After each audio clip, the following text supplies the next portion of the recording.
Order, please. Order, please. We'll now begin with the daily routine, beginning with presenting and reading of petitions. Presenting reports of committees. Tabling reports, regulations, and other papers. Statements by ministers. Government notices of motion. The Honourable Minister of the Environment. Thank you, Mr. Speaker. I hereby give notice that on a future date I will move the adoption of the following resolution. Whereas the Canadian Nature Museum presents the Nature Inspiration Awards each year and recognize people and organizations who are encouraged us to take an interest in natural history, create links with nature, and help preserve it. And whereas this year the Clean Foundation has been nominated for its award for EnviroEd and Clean Leadership Programs, and whereas EnviroEd is a puppet who, along with his other handler, engages school children in learning to care for the environment, while the Clean Leadership Program is now growing our green economy by matching a wide variety of employers, including the Department of Environment, with summer students who focus on environmental work. Therefore, be it resolved that all members of this House congratulate the Clean Foundation on this well-deserved nomination and recognize its tireless efforts to protect our environment. Mr. Speaker, I request waiver of notice and passage without debate. There has been a request for waiver. Is it agreed? It is agreed. Would all those in favour of the motion please say aye. Contrary-minded, nay. The motion is carried. The Honourable Minister of Health and Wellness. Thank you, Mr. Speaker. Beg leave to make an introduction. Permission granted. Thank you. I'd like to draw the members' attention to the East Gallery, where we have some special guests I'd like to introduce. I'd ask each of the guests to please stand and remain standing as I introduce everybody here today. Michelle Lowe, the Managing Director for the Nursing Homes of Nova Scotia Association. Lisa Carr, a registered nurse. Beauty Muwimba, a registered nurse. Faisal Mupantakath, continuing care assistant. Lisa Colley, a continuing care assistant. Julie Fraser, home support supervisor at Northwood. Dana Power, regional director of enhanced care operations at Shanex. Lisa Horn, the continuing care assistant, and Lois Parson Young, a continuing care assistant as well. Mr. Speaker, I would please ask my colleagues to give all of these guests a warm welcome and for legislature.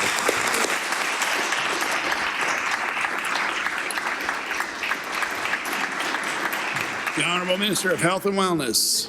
Mr. Speaker, I hereby give notice that on a future day I shall move the adoption of the following resolution. Whereas Nova Scotians deserve to be comfortable and well taken care of in their home or in long-term care homes, and whereas continuing care assistants are valued care providers who enrich the lives of many Nova Scotians and go above and beyond each day to make a difference in the homes and hearts of people in care, and whereas this week is Continuing Care Assistance Week, an opportunity to recognize and celebrate the compassionate individuals working as continuing care assistants. Therefore, be it resolved that all members of this House recognize the remarkable difference continuing care assistants make each day for Nova Scotians. And Mr. Speaker, I request waiver of notice and passage without debate. There has been a request for waiver. Is it agreed? Agreed. It is agreed. Would all those in favour of the motion please say aye. Aye. Contrary-minded, nay. The motion is carried.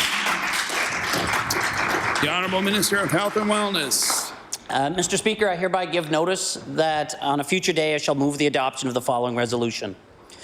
Whereas each year thousands of families across Canada are faced with the loss of a pregnancy or an infant, and whereas feelings of devastation, isolation, and grief are common, and stigma sadly still exists, and whereas October 15th is Pregnancy and Infant Loss Awareness Day, a time to support families who have lost their children too soon. Therefore, be it resolved that all members of this House honour and remember precious lives lost and support families and loved ones in Nova Scotia who have experienced a tragedy like this. Mr. Speaker, I request waiver of notice and passage without debate. There has been a request for waiver. Is it agreed? It is agreed. Would all those in favour of the motion please say aye. Aye. Contrary-minded, nay. The motion is carried.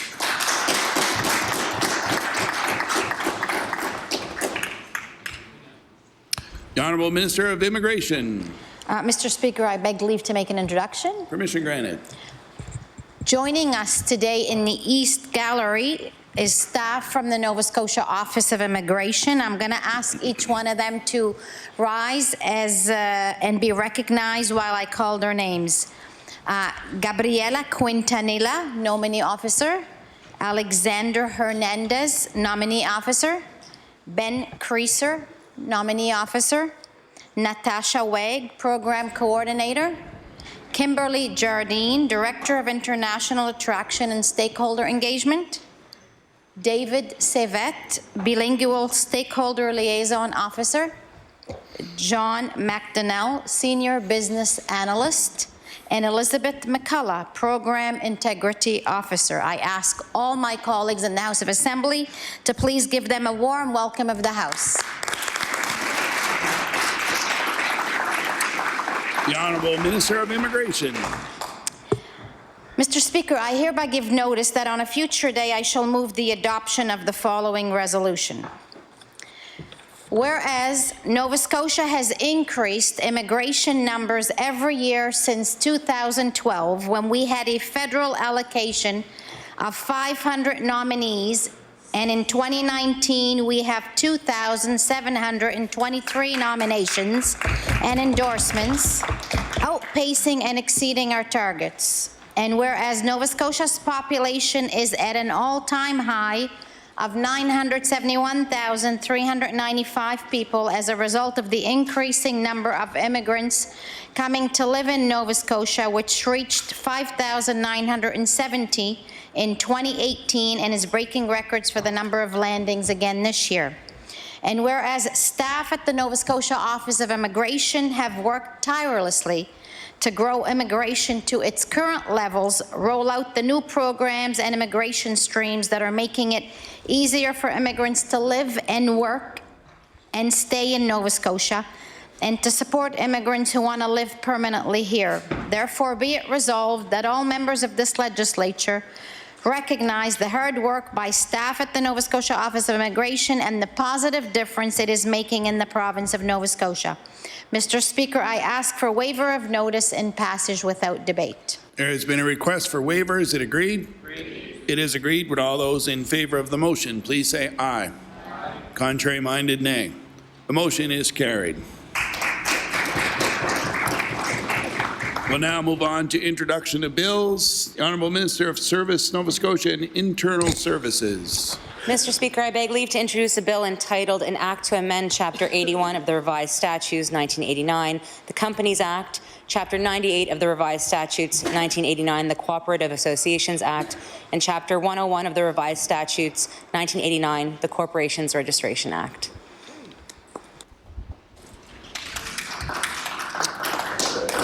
The Honourable Minister of Service, Nova Scotia and Internal Services begs leave to introduce a bill entitled An Act to Amend Chapter 81 of the Revised Statutes 1989, the Companies Act, Chapter 98 of the Revised Statutes 1989, the Cooperative Associations Act, and Chapter 101 of the Revised Statutes 1989, the Corporations Registration Act.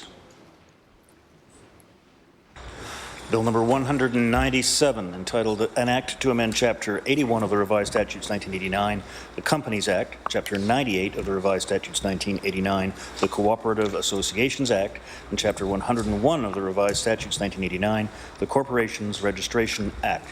Ordered that this bill be read a second time on a future day. The Honourable Member for Dartmouth North. Thank you, Mr. Speaker. I beg leave to introduce a bill entitled An Act to Support the Creative Economy.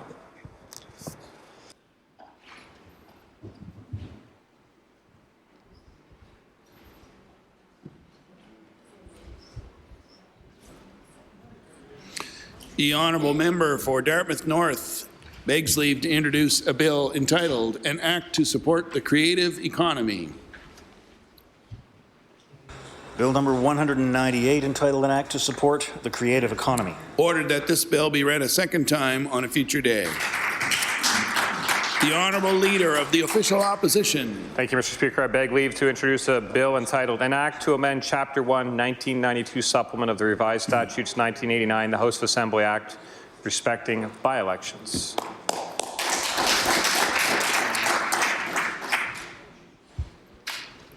The Honourable Leader of the Official Opposition begs leave to introduce a bill entitled An Act to Amend Chapter 1, 1992 Supplement of the Revised Statutes 1989, the House of Assembly Act respecting by-elections. Bill number 199, entitled An Act to Amend Chapter 1, 1992 Supplement of the Revised Statutes 1989, the House of Assembly Act respecting by-elections. Ordered that this bill be read a second time on a future day. The Honourable House Leader for the New Democratic Party. I beg leave to introduce an act entitled An Act to Amend Schedule A of Chapter 1 of the Acts of 2018, the Education Act.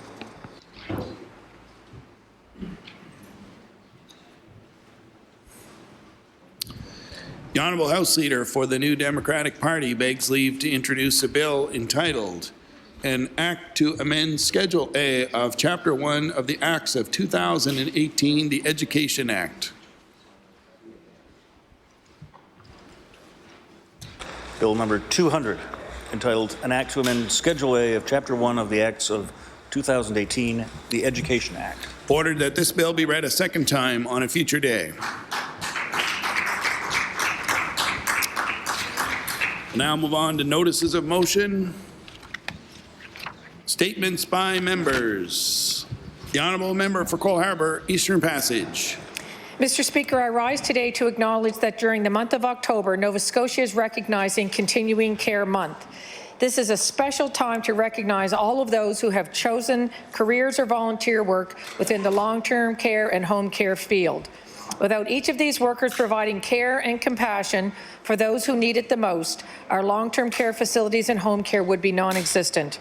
Ocean View Continuing Care Centre is located in Eastern Passage, and it is no exception. There are many residents, workers, and volunteers making this facility more like a loving home community. Family members of residents here are also making sure that their gratitude is known by reaching out and thanking all of the staff and volunteers. I ask all members of the Nova Scotia Legislature to join me in recognizing October as Continuing Care Month here in our province. Thank you, Mr. Speaker. The Honourable Member for Clayton Park West.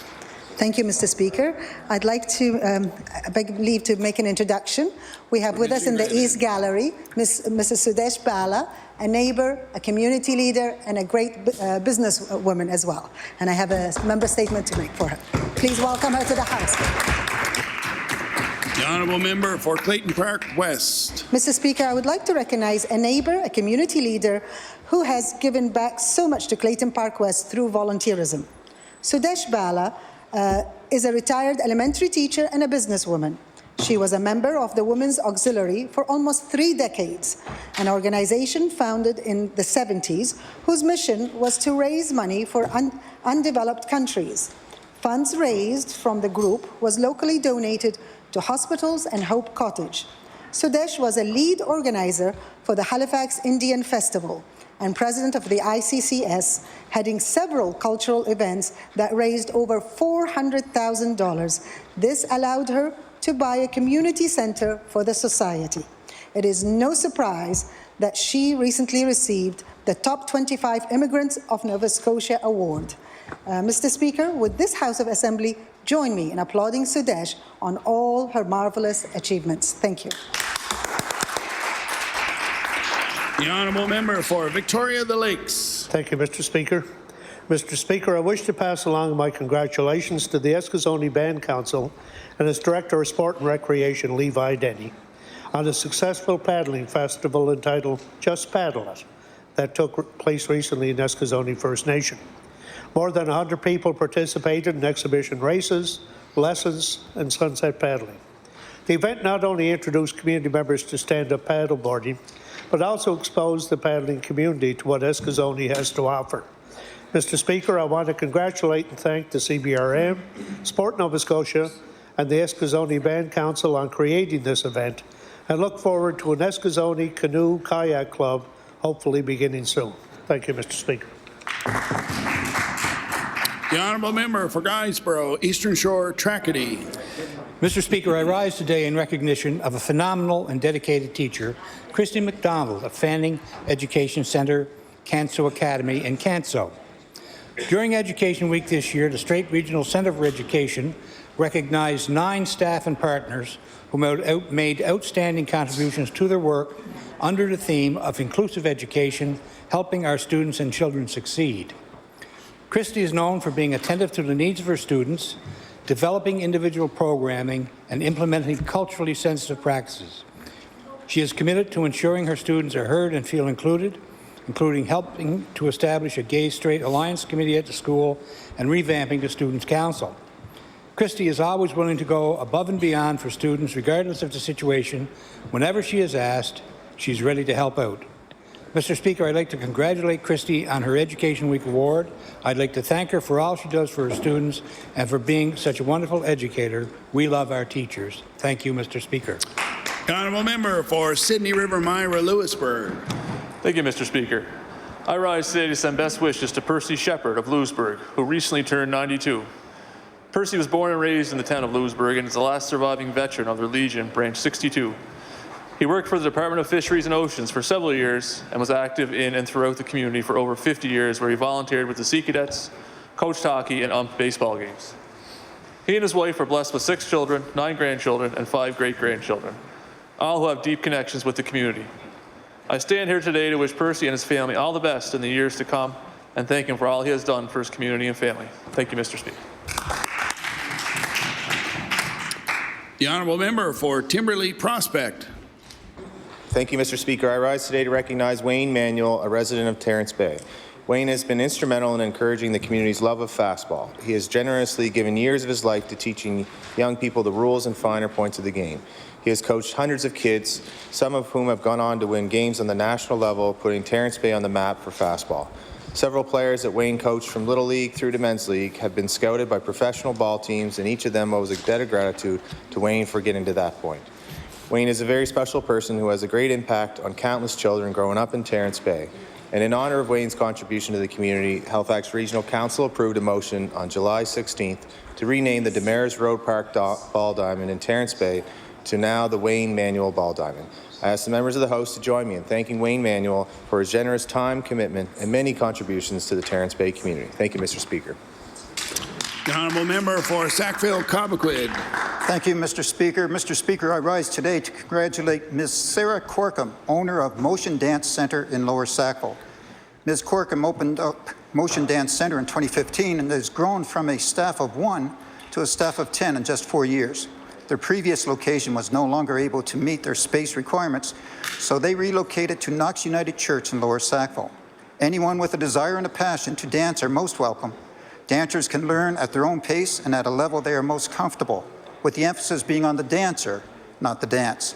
Mr. Speaker, I would like to ask all members of this Nova Scotia House of Assembly to join me and take this opportunity to congratulate Ms. Gorkum and her staff on their grand opening, which took place August 10th, 2019, and wish them continued success. Thank you, Mr. Speaker. The honourable member for Fairview Clayton Park. Mr. Speaker, over the years I've talked about the numerous achievements of my local hockey team, the Halifax Hawks. The success of this team is in large part due to the incredible community volunteers that support them. One such volunteer, Kevin Mitchell, recently won the Hockey Nova Scotia Clary MacDonald Memorial Award for his outstanding service to amateur hockey. A quick look at Kevin's Twitter tells me that he has a great relationship with current and former players and is dedicated to their success and growth. It's evident that this award is well-deserved. I ask the members of this House of Assembly join me in thanking Kevin for his volunteer service and in wishing him and his team luck in the upcoming hockey season. Thank you. The honourable member for Pictou Centre. Mr. Speaker, Howard Beck is retiring after calling softball games for approximately 40 years. For the past several decades, Howie would put on his chest protector, pull a mask over his face, and stand behind home plate ready to call balls and strikes. Beck would umpire 200 to 250 games each summer. He's umpired literally thousands of games in Pictou County. Howie began umpiring in 1979, working men's fastball games in the County League. Although Beck feels it is time for him to retire, he will miss the game itself, especially the kids learning the sport. Former and present ball players wish to thank Howard Beck for his dedication, commitment, and encouraged to control the games, making it a positive experience for everyone. Beck always maintained professionalism and created an environment of respect that included coaches, players, and parents. Thank you, Mr. Speaker. The honourable member for Waverly Fall River Beaverbank. Thank you, Mr. Speaker. I'd like to congratulate Maria Mihai from Holland Road Elementary School. Maria was recently listed as an honourable mention at the University of Waterloo for her extraordinary math ability. Maria, who is in grade 6, impressed everyone when she entered a contest to write a grade 11 math exam. Along with honourable mention, Maria also received a $200 for placing first in Nova Scotia. At school, Maria is very happy and helps her classmates when they are facing math problems. Maria is pleased that she has made the list and feels that numbers are the best part of her math. Congratulations to Maria and to her future in mathematics. Thank you. The honourable member for Dartmouth East. Thank you, Mr. Speaker. I rise today to recognize the Royal Canadian Legion Branch 160. They have embodied a true positive community spirit. Within the Legion, a wonderful volunteer crew prepare a Friday night dinner for the enjoyment of anyone and everyone while surrounded by friends and laughter. The Royal Canadian Legion Branch 160 also engages various community groups from Dartmouth. This can include the Kids Fishing Derby with the Boys and Girls Club, or the Poppy Campaign with Better Together. Mr. Speaker, I commend the Royal Canadian Legion 160 for going above and beyond by engaging the Dartmouth East community to be involved with our veterans. I ask all members of the House to commend Branch 160 for their outstanding community service. Thank you, Mr. Speaker. The honourable member for Hammonds Plains Lucasville. Thank you, Mr. Speaker. Today I'll recognize the Hammonds Plains Volunteer Fire Department and further acknowledge their additional contribution at their Fun Day, which took place Saturday, September 14th. The fire department consists of 27 volunteer members and 5 paid staff, all of whom work together to provide emergency services to our community. The annual Fun Day takes place in celebration of these workers and the network of community residents who benefit from their work to support them. The day consisted of children's games, a silent auction, amongst many other fun opportunities. The event was initially scheduled to take place September 7th, but it gained an even more meaningful it gained even more meaning after being rescheduled to the week following Hurricane Dorian, as the volunteers instead were staffed at the station throughout the weekend to ensure the quickest response to possible local concerns. Mr. Speaker, I'd ask you and all the members of this House to help me recognize the volunteer fire department in Hammonds Plains. Thank you. The honourable member for Kings North. Mr. Speaker, I rise today to acknowledge the life and accomplishments of Chief Rupert Davis. Chief Davis was Chief of Kentville Police from 1894 to 1931 when he retired. 6 years later, he was struck by a vehicle while riding his bicycle and later succumbed to his injuries. There was speculation the hit-and-run vehicle was local bootleggers who had targeted him, but nothing was ever proven. A dedication ceremony for Chief Rupert Davis was held on September 27th of this year. Chief Davis' great-grandson, Jeff Davis, and great-granddaughter, Jessica Lynch, attended the event and were very pleased to see their great-grandfather's life accomplishments honored. Thanks to Kentville Police, White Family Funeral Home, the King's Historical Society, and the Kentville Historical Society, his unmarked grave at Oak Grove Cemetery in Kentville now has both a headstone and a memorial plaque. Thank you, Mr. Speaker. The honourable member for Halifax Atlantic. Mr. Speaker, I rise today to speak of a longtime resident of Spryfield, Mary Pellerine.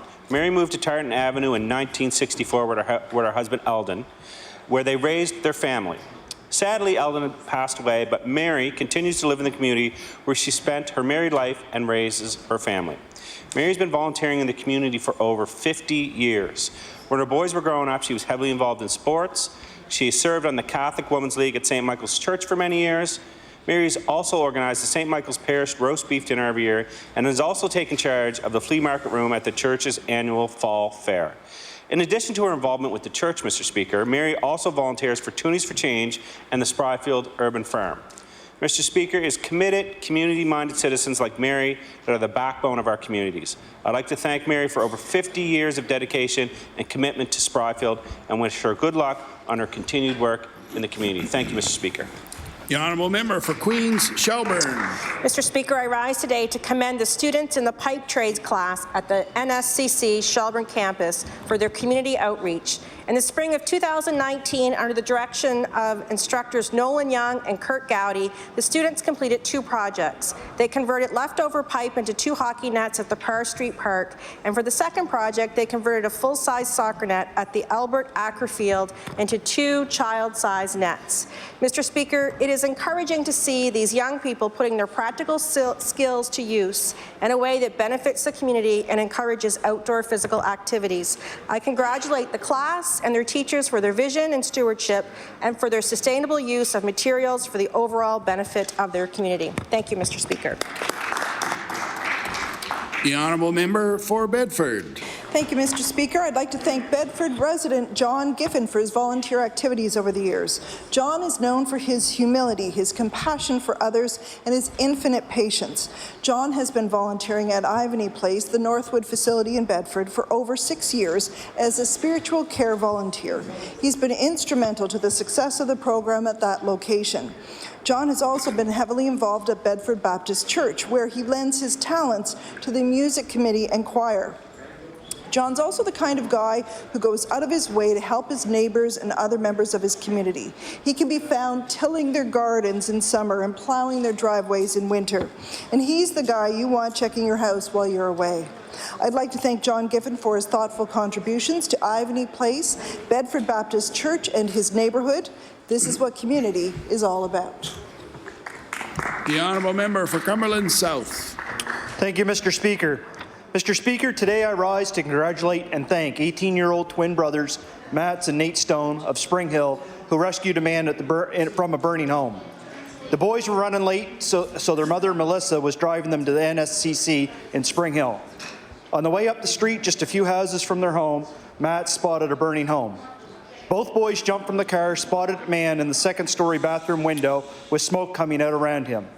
The boys ran to the backyard, found a ladder, and brought it to the bathroom window so the owner could climb down. I ask you in joining me congratulating and thanking these brave young brothers, Matt and Nate Stone, in their quick actions and got this man out of the burning house safely. Thank you, Mr. Speaker.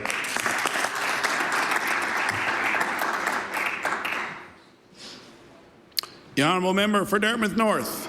Mr. Speaker, this past Thanksgiving weekend, Dartmouth North residents were once again treated to a beautiful Thanksgiving meal coordinated and cooked by Janice Borden and Conrad Gross. This was the 5th time Janice has made this wonderful meal a reality for our community.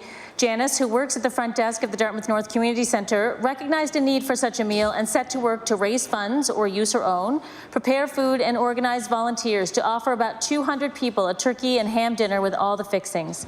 There was a palpable feeling of warmth and friendship in the room this year as folks gathered to eat and share in conversation, and more than a few conversations I was a part of included accolades for Janice's famous turkey gravy. Mr. Speaker, in a community where many people experience food security and social isolation as a regular occurrence, it is wonderful to have opportunities like the community Thanksgiving dinner to keep both at bay for a few hours. I am deeply grateful to Janice and Conrad and all their volunteers who contribute so generously to Dartmouth North. Thank you. The honourable member for Lunenburg West. Thank you, Mr. Speaker. Mr. Speaker, the Italy Cross Middlewood and District Volunteer Fire Department is celebrating its 55th anniversary this September. This amazing department built a new fire station and community hall in 2013. It took the hard work and dedication of our firefighters, Lady Auxiliary, and the community to raise the $1.7 million needed for the facility, according to Ron Wynott, who has served as chief for 21 years. It's already paid for, and they are now fundraising for a new tanker truck. The department's 33 volunteer firefighters and 22 auxiliary have a lot going on. They serve a monthly breakfast and run crib, a music jam and card party weekly, in addition to penny auctions, a fishing tournament, a canteen at the Big X, suppers, and more throughout the year. The fire station is going almost 7 days a week with activities, events, and rentals. On top of that, the department answers 35 to 40 calls annually for fires, medical, and mutual aid, and serves as a comfort station. Mr. Speaker, I thank the Italy Cross Middlewood District Fire Department and their auxiliary for their dedicated service and for making their community a safe and pleasant place to live. The honourable member for Cumberland North. Mr. Speaker, today I'd like to recognize the Cumberland Food Action Network, and they're starting of a website called Eat Local Cumberland. This group has recently created a website that will connect residents with local farms so they can be connected to fresh, local, and healthy food options for their families. This program will help encourage positive food changes throughout the county. This will also help bring more awareness to local farms and vendors, and it could help boost the local food community. This program is an excellent resource for residents and farmers. Today, I would like to thank all members of the Cumberland Food Action Network on Eat Local Cumberland and thank them for helping bring good food to all residents. Thank you, Mr. Speaker. The honourable member for Colchester North. Thank you, Mr. Speaker. About 3.5 years ago, Maggie Sutherland, now 21, from Central Onslow, Colchester North, and her mother, Darlene, participated in a mother-daughter shoot. The photographer invited Maggie back for a fun shoot, and shortly after, she signed on with City Models Talent Agency in Halifax. Since then, she's been involved with modeling on a part-time basis and has also been working on her degree in social work. In the spring, Maggie attended a modeling convention in Toronto. On awards night, her two best print photos were judged by modeling agents from around the world, and they gave the second highest points in her division of 20 years and over. She was then awarded first place for cover photo, and finally she was named an all-division winner, indicating she had received the highest points in a runway, swimsuit, and photography set. Maggie also received 14 callbacks from agents in Paris, New York, and Japan, as well as Montreal and Toronto. With so much feedback from the experts, Maggie has decided to put her studies on hold and to make modeling her main focus for now. A director at her Halifax agency says Maggie also has a great personality and attitude, and they are certain that her name will soon be a well-known one. Congratulations, Maggie. Thank you, Mr. Speaker. The honourable member for Cole Harbour Eastern Passage. Mr. Speaker, I rise today to bring recognition to constituent Michelle Myers for her dedication through volunteer work in her community. Michelle is the team manager for the under-12 Whitecaps team of United DFC. Michelle is thrilled that her son is on the team and proud of their sportsmanship in the Quebec, participating in an extensive national tournament. The under-12 Whitecaps are the only Atlantic Canadian team to be accepted into the tournament. The team learned so much about their country, and we're so proud to share Nova Scotia pins and flags. Michelle also sponsors the Eastern Passage Trunk and Treat event, the Island View High School Silent Auction and Pool Tournament, which is coming up on October 19th, and she serves with me on the Island View High Enhancement Committee. I ask all members of the Nova Scotia Legislature to join me in thanking Michelle Myers for all of her hard work. Thank you also to the 15 youth, 2 coaches, and Michelle representing our province throughout the tournament. Thank you, Mr. Speaker. The honourable member for Clare Digby. Thank you, Mr. Speaker. I would like to congratulate the Clare Digby Ravens Adam B team for winning that Nova Scotia's Adam B Championship. The team, who trained hard since the start of the hockey from the previous season, had been growing stronger all along the hockey season. Despite this, they would have to work for this title. This championship will be decided by the always nerve-wracking shootout. The Ravens had scored 3 goals in the second period, but the Chebucto Green Athletics had tied the game in the third period, forcing a shootout. Our goalie did not allow a puck past him, and 2 of the Ravens were able to score on the opposing team. This will be the first provincial title ever determined by a shootout. Also, the Clare Digby Ravens Adam B team are the youngest team from our Clare Digby Minor Hockey Association to return home with a provincial title. Congratulations to the players, their coaches, and good luck in the upcoming season. Thank you, Mr. Speaker. The honourable member for Victoria the Lakes. Mr. Speaker, thanks to 30 volunteers from around the province, the Gaelic College in St. Ed's is home to an all-ages walking trail in an historical section of its property. Ted Scruton, former Nova Scotia Provincial Coordinator for Outdoor Recreation, has run a program at the college for the past 20 years and noticed that the existing nature trails had become overgrown. He hosted a trail building workshop not only to teach the craft, but in the end create a 600-metre long trail taking users past old ruins, including the original house foundation where Norman MacLeod, the founder, lived in the 1800s. Mr. Speaker, I want to recognize the Department of Communities, Culture and Heritage, the Gaelic College, and the leaders and volunteers for making this unique outdoor experience in Victoria County. Thank you, Mr. Speaker. The honourable member for Hants East. Thank you, Mr. Speaker. Mr. Speaker, today I would like to honour an outstanding resident and recent Maritimer of the Week, Pearl Cameron. Pearl is a treasure in our community and volunteers to help with almost every organization in the Shubenacadie area. Just last month, Pearl participated in her 37th Terry Fox Run, a tradition she started when her husband passed away from lung cancer. In that time, she has only missed one run while she was fighting her own cancer battle, but she still managed to complete it at a later date. For the past several years, Pearl has been one of the top fundraisers for the Terry Fox Foundation. The run is so near and dear to her heart that her only ask of her family this year, in honor of her 90th birthday, was that they help her set a goal of raising $9,000, which with their help she handily exceeded, raising almost $10,000. I ask members of this House to join me in recognizing this amazing woman and her great dedication to the Terry Fox Run. Thank you, Pearl. Thank you, Mr. Speaker. The honourable member for Sackville-Cobequid. Thank you, Mr. Speaker. Mr. Speaker, on Saturday, September 28, 2019, the Sackville Heights Community Centre, in partnership with the Sackville Business Association, hosted the first Sackville Community Health Fair, yes, in Sackville. The Sackville Community Health Fair consisted of exhibits, demonstrations, prizes, and giveaways from a variety of local health-focused businesses and organizations who offered free massages, health checks, children's entertainment, and much, much more to the community. Mr. Speaker, I would like to ask all members of the Nova Scotia House of Assembly to join me in congratulating the members of the Sackville Community Health Fair for organizing an afternoon for all ages focused on educating and encouraging the community on how to live healthier lifestyles. Thank you, Mr. Speaker. The honourable member for Halifax Needham. Mr. Speaker, an important and unique organization was celebrated on its 30th anniversary on Friday. Stepping Stone is a nonprofit and charitable organization that provides services and support to current and former sex workers. It uses a harm reduction approach. Stepping Stone was created in response to the murders of 3 sex workers in Halifax in 1985. For 30 years, it has provided invaluable services, support, and political advocacy. While activism has accomplished much, sex workers still face violence, criminalization, and social exclusion.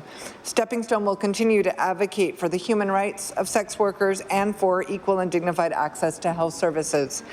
Thanks to staff, clients, volunteer board members, and donors, Stepping Stone will continue its important work. Thank you, Mr. Speaker.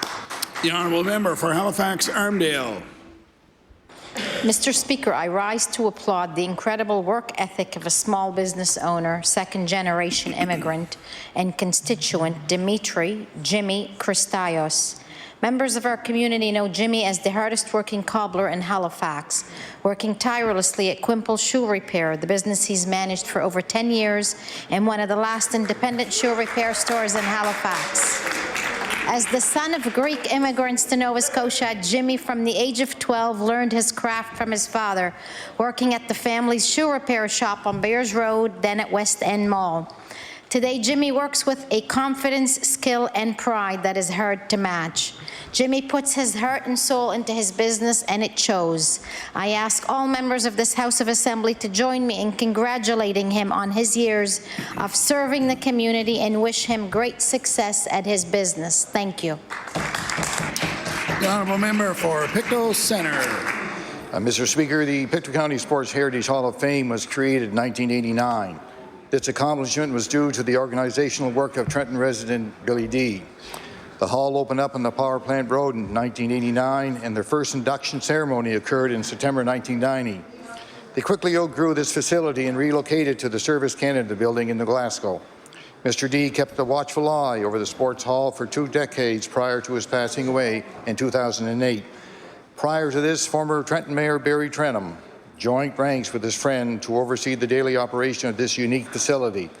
Mr. Trenum has been curator at the Sports Hall since 2008 and will be stepping down from that position. I would like all members of this legislature to join me and thank Barry Trenum for volunteering his personal time for so many years. Thank you, Mr. Speaker. The honourable member for Cape Breton Richmond. Mr. Mr. Speaker, the Celtic Colours International Music Festival kicked off its 23rd season at Centre 200 in Sydney on Friday, October 11, 2019, which featured artists Ashley McIsaac and the Chieftains. As part of the festival this weekend, I was fortunate to have been in attendance at Lenoir Landing, where local storytellers Claire Doyle and Leonard Giroir relayed yarns about growing up on Alma Dam. The festival brought hundreds of visitors to us during the Thanksgiving dinner on the island, and yesterday I met visitors from Tennessee, Ottawa, Maine, Scotland, Alaska, Seattle, and Ireland, to name a few, while helping to serve guests hundreds of homemade turkey dinners and all the trimmings at the OLA Church Hall in Arishat.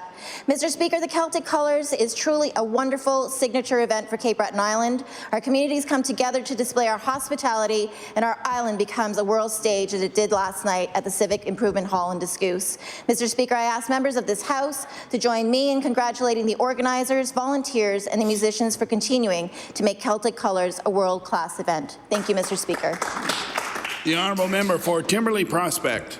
Thank you, Mr. Speaker. I rise to recognize two more residents of Terrence Bay, Angela Slomwhite and Sarah Burke.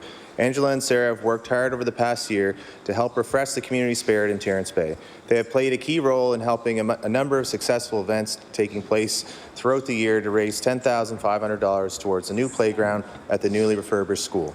Through meticulous planning, Angela and Sarah have recruited an extensive number of volunteers to assist them in a variety of fundraising events to support the playground. They have organized a barbecue and horseshoe tournament, sold tickets on a Mother's Day basket, collected bottles to recycle, hosted a Halloween fun day, and raffled 50 pounds of lobster. They also helped to direct and guide a performance from children in Terrence Bay at the first annual tree lighting ceremony last year, planned an Easter extravaganza event in April, and most recently organized the annual Thanksgiving dinner I attended alongside many community members at the school. I'd like the members of the House to join me in thanking Angela and Sarah and all members of Terrence Bay community for continuing to revive the community and the community spirit and vibrancy that came along for Terrence Bay. Thank you, Mr. Speaker. The honourable member for Dartmouth East.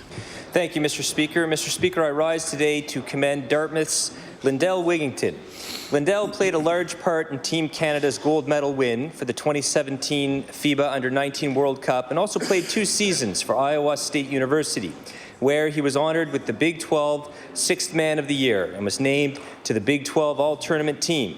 When joining the Toronto Raptors during the Summer League, Lindell clearly demonstrated that he had the talent to join the NBA, which is why he signed a contract with the Minnesota Timberwolves. Mr. Speaker, I have no doubt that Lindell Wigington will make Dartmouth proud, and I know he serves as an inspiration to all aspiring athletes in Nova Scotia. Thank you, Mr. Speaker.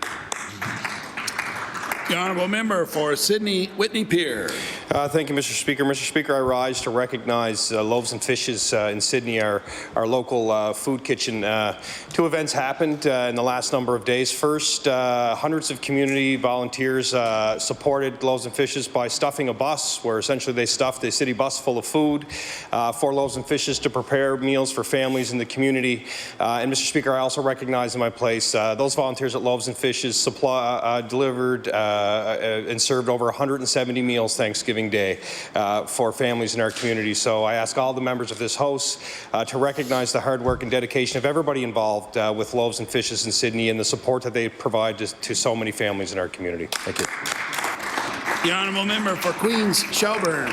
Mr. Speaker, on June 4th of this year, I had the honour of attending the opening of Greenfield Elementary School TP Outdoor Classroom. Students played active roles in the beautifully spiritual ceremony, which was filled with song, dance, and drumming. O Canada was sung in Mi'kmaq, and students incorporated explanations of the history and philosophy of the Mi'kmaq people. Mr. Speaker, this new outdoor classroom brings a new culturally rich dimension to learning experiences at Greenfield Elementary School and will be enjoyed for many years to come. I commend all who played a part in this project for their vision and authentic celebration of the traditions of our community's Mi'kmaq heritage. Thank you, Mr. Speaker. The honourable member for Fairview Clayton Park. Mr. Speaker, I rise today to recognize a well-seasoned Mount St. Vincent alumnus who graduated this past spring with a Bachelor of Education. Jonathan Grant received his new degree in addition to his previous Bachelor of Arts and was his class valedictorian at Convocation. Jonathan's success was not only limited to the classroom, but he was also actively involved in the Mount community. Among his many titles, Jonathan volunteered with the Mount Student Union during Shine-A-Rama and as an orientation leader. He also served as VP Advocacy and Treasurer for the Canadian Federation of Students, Nova Scotia, and was president of the ASCD MSVU chapter. Mr. Speaker, I'm always excited to learn about the achievements of new Mount grads, and I'm assured that Jonathan will have a great impact on the many minds he will teach in his new career. I ask the members of this House of Assembly join me in congratulating Jonathan on his academic achievements and wishing him the best of luck in the future. Thank you. The honourable member for Cumberland South. Thank you, Mr. Speaker. Mr. Speaker, today I rise to acknowledge the Board of Parisboro Band Association. The board has announced the installation of solar array by Dr. Solar on the south-facing roof of the hall, which will commence this week. As one of only 18 communities selected to participate, the association has now embarked on a 21-year project which will provide 30 kilowatts per annum of green energy to the Nova Scotia power grid. This array will produce sufficient energy to provide the needs of the hall and a dozen or so Nova Scotia residents, completely free of fossil fuels.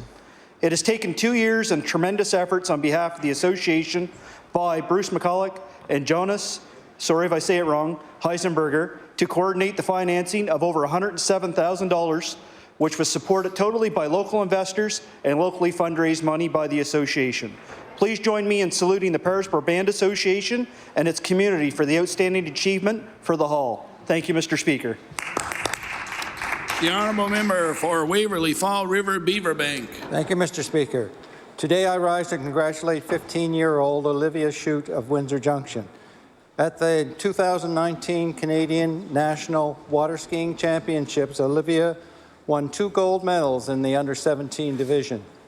Olivia is ranked 5th in Canada for Best Trick Female Skier. Olivia achieved 4 personal bests in her competitions this year, and her goal is to return to the Junior World Championships next summer.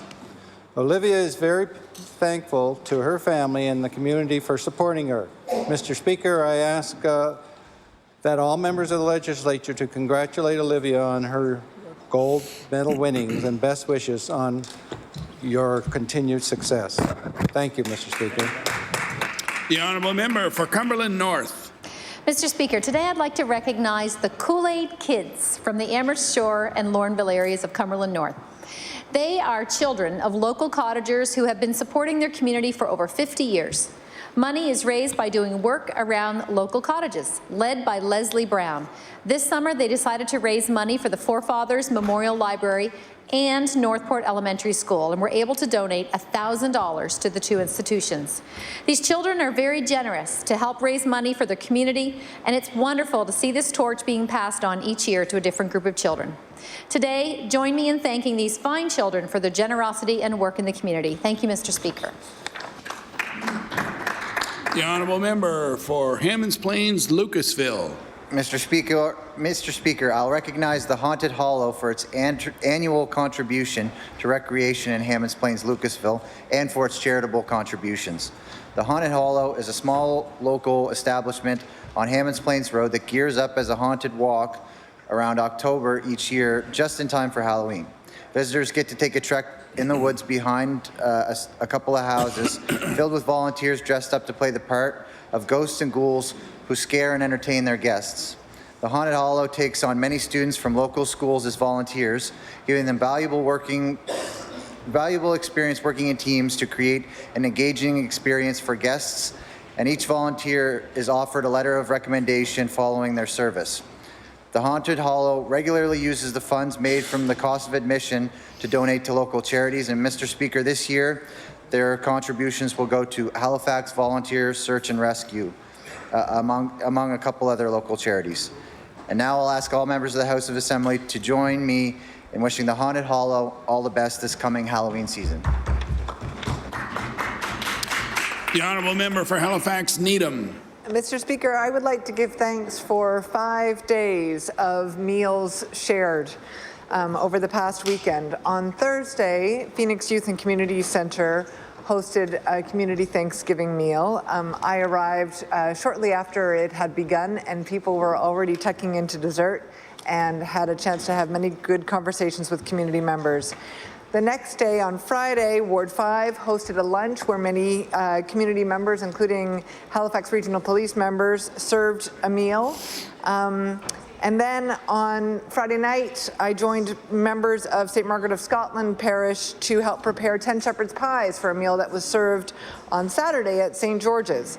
On Sunday, my parents, currently hale and hearty, for which I am very thankful, hosted me and my family. My partner, Andrew Latow, cooked the turkey, which was raised by Vance Morse of Windy View Farms in Tremont in the Annapolis Valley, and my sister brought the apples and pears from Wolfville. That's Sarah Roberts. So all of which made me very thankful. And finally, Monday, the Harborside Rotary Club hosted 100 residents of Halifax Needham for a community meal, first come, first served. Thank you. The Honourable Member for Halifax Atlantic. Mr. Speaker, I rise today to speak of an amazing young man from Williamswood. Ethan Eastwood, at only 16 years old, not only graduated high school, but he's also this year's recipient of the Dalhousie University Schulich Leadership Award. The Schulich Leader Award is a scholarship offered to the most promising incoming science, technology, engineering, and math students at top universities across Canada. Ethan was homeschooled until he reached grade 11, and he spent grades 11 and 12 at J.L. Leslie High School, where he skipped 2 grades when he was enrolled. Mr. Speaker, Ethan entered the Dalhousie University Integrated Science Program this year. He's not sure what he wants to do yet, but the Integrated Science Program lets him explore many options. I wish him all the best at university and his continued success with his academic career. Thank you, Mr. Speaker. The Honourable Member for Lunenburg West. Thank you, Mr. Speaker. Mr. Speaker, in the summer of 2015, Connor Hurdle, at the age of 21, was involved in a life-altering swimming pool accident that resulted in a C6, C7 spinal cord injury that left him paralyzed from the collarbone down. Despite physical limitations, Connor has moved forward with grit, determination, and willpower. In his own words, he has chosen to live his best life. Indeed, Connor has a positive spirit and determination that shines through. His mom and dad, Leanne and Bertram, say he's a fighter and he's strong and doesn't give up. Connor recently graduated this past May with a Bachelor of Business Administration with distinction from Mount St. Vincent University and has been accepted into the University of Florida's Masters in Sport Management program, which he will start in the fall. Connor says, "I've loved sports my entire life, especially hockey. I'm no longer able to play sports, so this is an opportunity that I think fits my needs perfectly. His dream job is to be a GM for an NHL team." Congratulations to Connor Hurdle of Dublin Shore on his recent graduation, and best wishes as he pursues his Masters and follows his dreams. Thank you, Mr. Speaker. The Honourable Member for Dartmouth North. I know it will come as a surprise to many in this House, but last week I turned 46 years old. And to celebrate, I ran my first 10K race as part of the Valley Harvest Marathon in Wolfville. Thank you. Wait, there's more. I was happy to be joined by my Zuba Theatre co-artistic director, Ben Stone, at the start line, and then happy to high-five him as he was on his way back to the finish line as I got close to the 5-kilometer mark. I was also happy that it was my best 10K time ever because it was my first 10K time ever. I was also happy to see a certain Minister of Communities, Culture and Heritage who had just completed the race before me. While in Wolfville, Ben and I and our families enjoyed excellent valley hospitality. We ate breakfast, picked apples, pumpkins, and marveled at the fall colors. And it was also lovely to run past the stage door of what was then the Atlantic Theatre Festival, the theatre where I got my professional start many years ago. Mr. Speaker, I want to congratulate the organizers and many volunteers of the Valley Harvest Marathon for offering a wonderful event for this old girl to have a reason to get in shape and suck in some beautiful valley air. Thank you. The Honourable Member for Bedford. Thank you, Mr. Speaker. I'd like to pay tribute to a very special man who's been volunteering for decades. Eric Eisenhower has been a member of Meals on Wheels since it started serving meals to local residents in Bedford and Sackville. He shows little sign of slowing down, even though he's just about to turn 98. Eric delivered meals for years and has been instrumental in selling 50/50 tickets to help fundraise for the organization. He first started volunteering when he was only 11 years old. He was part of a bucket brigade that helped put out a house fire. fire. The experience may have inspired him to become a volunteer firefighter when he grew up. Eric also ran a local cribbage club, which he organized until he turned 90. He's also a member of the Men's Breakfast Group and often helps prepare the meals. I'd like to thank Eric Eisenhower for giving back for so many decades, and I'd like to wish him a very happy 98th birthday. Thank you. Thank you very much. We'll now move on to oral questions put by members to ministers. The Honourable Leader of the Official Opposition. Thank you, Mr. Speaker. Today, October 15th, marks the end of the Nova Scotia to Maine ferry season, according to Tourism Nova Scotia. I'll table that. We learned from Bay Ferries on Friday that the 2019 sailing season is officially a total loss. I'll table that as well. My question for the Premier: did Bay Ferries breach their contractual obligation to the province by not operating a ferry service this year?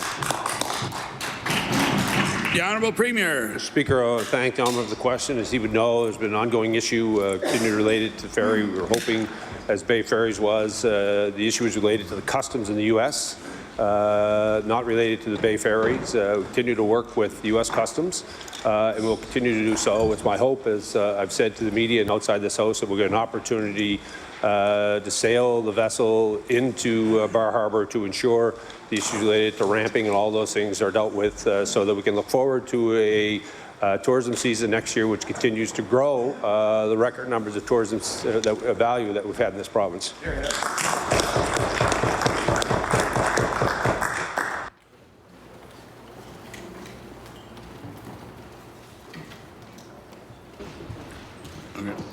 I'd just like to remind the Honourable Leader of the Official Opposition that the line of questioning should not be seeking a legal opinion or otherwise about contractual obligations. The Honourable Leader of the Official Opposition. Thank you, Mr. Speaker.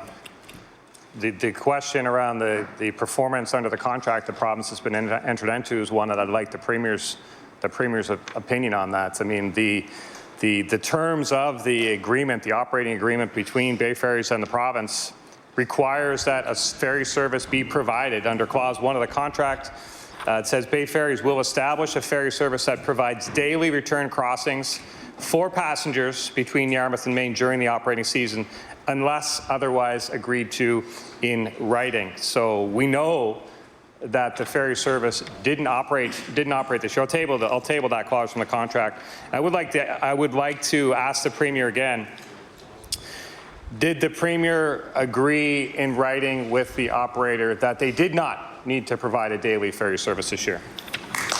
The Honourable Premier. Mr. Speaker, again, the issue was not with Bay Ferries, Mr. Speaker. The issue was U.S. Customs. As the Honourable Member would know, it's an issue to make sure we have access into the U.S. border. As I've said many times in this House, there was a number of issues, one related to the southern border, that's well documented in the global community, Mr. Speaker. The same rules that were applying to that became put on the northern border, became issues of making sure that we were able to get through customs. We appreciate the work that we've been doing with U.S. Customs to ensure that Bar Harbor will be ready for next spring, and we look forward to continuing to work with them. The Honourable Leader of the Official Opposition. Mr. Speaker, if the government's intention was to enter an agreement to bring tourists to the province, they would have signed a contract that aligned the interests of the operator and Nova Scotians. The fact of the matter is, the ferry service didn't operate at all this year, and Nova Scotians continued to pay. They paid over $11 million. I don't even know where that money could possibly go, Mr. Speaker.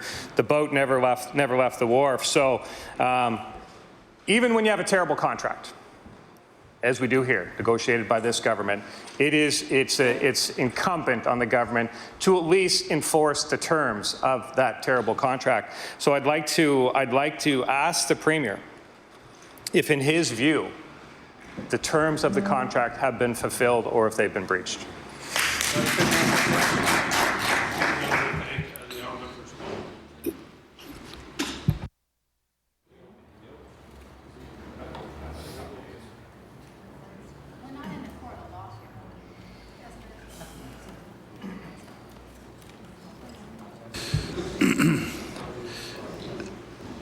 So I've been advised by the clerk that the line of questioning continues to seek an opinion as to whether a contract has been breached. So I'm going to disallow that final question.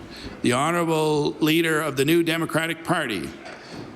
Mr. Speaker, we're We're coming into the time of year when the furnace is cutting in more and the lights are on by supper, and that's a serious time of year for a lot of people in our province. In our part of Canada, we have higher rates of energy poverty than anywhere else in the country. The National Energy Board says that 13% of our people face unsustainable energy burdens, and it's about $500 a year that, on average, our people pay over the Canadian average in utilities. Mr. Speaker, does the Premier agree with me that it's unacceptable and wrong that there are thousands of people in our province who aren't going to be able to pay their energy bills this winter? The Honourable Premier. Mr. Speaker, again, I want to thank the Honourable for the question, one that is all important, I know, to all members of this House, but I want to commend him for continuing to make sure that we remain focused on Nova Scotia to require the support of all members of this House. He's highlighting a very important issue. It's not just energy poverty, Mr. Speaker, those who are living in poverty, whether it's related to rents that he's risen in this House. We continue as a government to make investments in programs like Keep the Heat program. We've raised the personal allowance for those on income assistance. Our issue for those who, Mr. Speaker, are working with low incomes, we wanted to make sure that's why we raised the basic personal exemption to allow them to keep more of their money, Mr. Speaker, to pay for the bills related to their living circumstances. And it's why we've continued to make sure that we do rent subs to help support families and communities. And it's why we'll continue to look for other opportunities that we can continue to make sure that we made life more affordable for those Nova Scotians who require our support. The Honourable Leader of the New Democratic Party. Thank you, Mr. Speaker. Today, the UARB begins its public hearings on Nova Scotia Power's plan to jump rates by 4.5% over the next 3 years. Now, in 2017, the salary for the president of Nova Scotia Power was just under $700,000, and just over a third of that was paid by people's power bills. The salary for the CEO of Emera is around $6 million. Does the Premier agree with me that there's something wrong with this picture in a province with the lowest provincial income in the country? The Honourable Premier. Thank you, Mr. Speaker. Mr. Speaker, it's why we continue to make sure, Mr. Speaker, that we remain in support of controlling power rates. We're proud of the stability we've been able to create, as the honourable member would know. We were in an election campaign where rate stabilities was an important part of that conversation. People had gone through 2 consecutive governments, a 30% increase, and then almost 40%.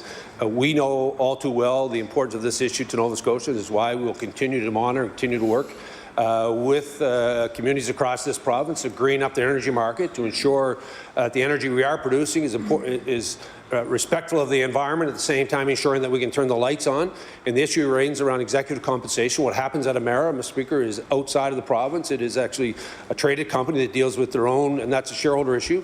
When he talks about the issues related to the CEO compensation in Nova Scotia Power, it's why we made sure that the entire compensation was not going to be borne by the ratepayers, Mr. Speaker. A portion of that had to go to the shareholders, and they would have to deal with that. The Honourable Leader of the New Democratic Party. Except that, Mr. Speaker, the Premier presented himself to the people of Nova Scotia as the person who was going to fix this problem. He was going to address power rates by, these are his words, taking on Nova Scotia Power, and I will table that. But 7 years later, Nova Scotia Power hasn't been taken on, and rates are getting set to jump again, and some of the poorest people in Canada are paying for some of the highest salaries in Nova Scotia. Can the Premier then understand why his record on the power company is the subject of such disappointment? The Honourable Premier. Thank you, Mr. Speaker. Again, I want to thank the Honourable for the question. He answers the question himself, Mr. Speaker, when he talks about the fact that rates are going to grow by 4.6%. I want to remind him they grew by over 30% in the 4 years the Democratic Party was in government. I also want to remind the honourable member, Mr. Speaker, we continue to create Efficiency Nova Scotia, which, Mr. Speaker, competes at the Utility Review Board on the fuel side mechanism, Mr. Speaker, because they go in and be able to articulate the fact that they can reduce rates by saving Nova Scotians energy consumption, Mr. Speaker, and the Utility Board looks at that, Mr. Speaker. That is a first of a kind in Canada, and by the way, the URB respects that, Mr. Speaker, and they've been able to keep rates down based on the fact there's competition on the fuel side. And furthermore, Mr. Speaker, we continue to put programs together that allow Nova Scotians, Mr. Speaker, to apply for subsidies to make sure, Mr. Speaker, that they reduce our carbon footprint by reducing the energy consumption in individual homes. The Honourable Leader of the Official Opposition. Thank you, Mr. Speaker. The Premier referenced the issues with getting the customs facility up and running in the States. He said that's the root cause. I'd like to ask the Premier, just for clarity, whose responsibility was it to make sure that there was a port that could accept the vessel? Was it the operator's responsibility, or was it the government's responsibility? The Honourable Premier. Mr. Speaker, we continue to work with our partner to the south, Mr. Speaker. As he would know, that government is independent of the Canadian government or the government of Nova Scotia. We continue to work with our partner to ensure that we'd have protocol for the vessels. He knows it was in Portland.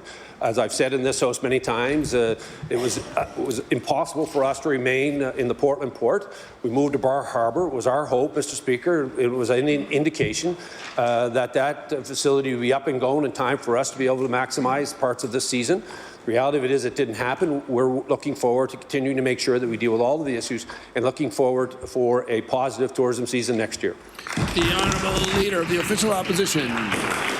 Thank you, Mr. Speaker. I think it's been proven already that the decision to leave Portland was a mistake. There was no need to leave Portland this year. That was a mistake that was made by either the operator or the government, maybe both, I'm not sure. But the fact of the matter is, the reality is that over $11 million has been paid of taxpayer money, and there wasn't a single crossing. So I'd like to ask the Premier, clearly, since the contract required crossings, there was none. There was a breach. I'd like to ask the Premier, did they give notice to the operator not to worry about the terms of the contract, do whatever they please, but don't worry about the contract? Did they give that waiver to the operator? The Honourable Premier. Mr. Speaker, two things. Mr. Speaker, he's completely wrong when it comes to the issue of Portland, so let's be clear about that, Mr. Speaker. No matter how many times you repeat a falsehood, it still is a falsehood, Mr. Speaker. The reality of it is, and I go through this, Mr. Speaker, the reality of it is, the issue with us is towards customs. It's not a deal with Bay Fares, it's a deal with the U.S. Customs, and we have to respond to the U.S. Customs to make sure that we meet all of the obligations of the U.S. government when it comes to allowing people to go through a point of entry, and Bar Harbour will be a point of entry. I'd like to remind the Honourable Premier the word falsehoods is an unparliamentary term. The Honourable Member for Dartmouth North. Mr. Speaker, my question is for the Minister of Business. Lately, we have been hearing from film productions that cannot find crew. Many of these productions have been postponed or relocated to other provinces. Many have been smaller independent productions funded through the Department of Business. We hear that skilled film industry workers have left, either permanently or temporarily, to other parts of the country where they can find more reliable work. Mr. Speaker, is the Minister confident that all productions funded through his department can find crew here in Nova Scotia? The Honourable Minister of Business. Thank you, Mr. Speaker, and I thank the member for the question. The answer is yes, I am confident. In dealing with Screen Nova Scotia, the many stakeholders that we've developed relationships with in the Department of Business, there seems to be a pretty positive momentum and positive atmosphere within the sector. There's great leadership within the industry.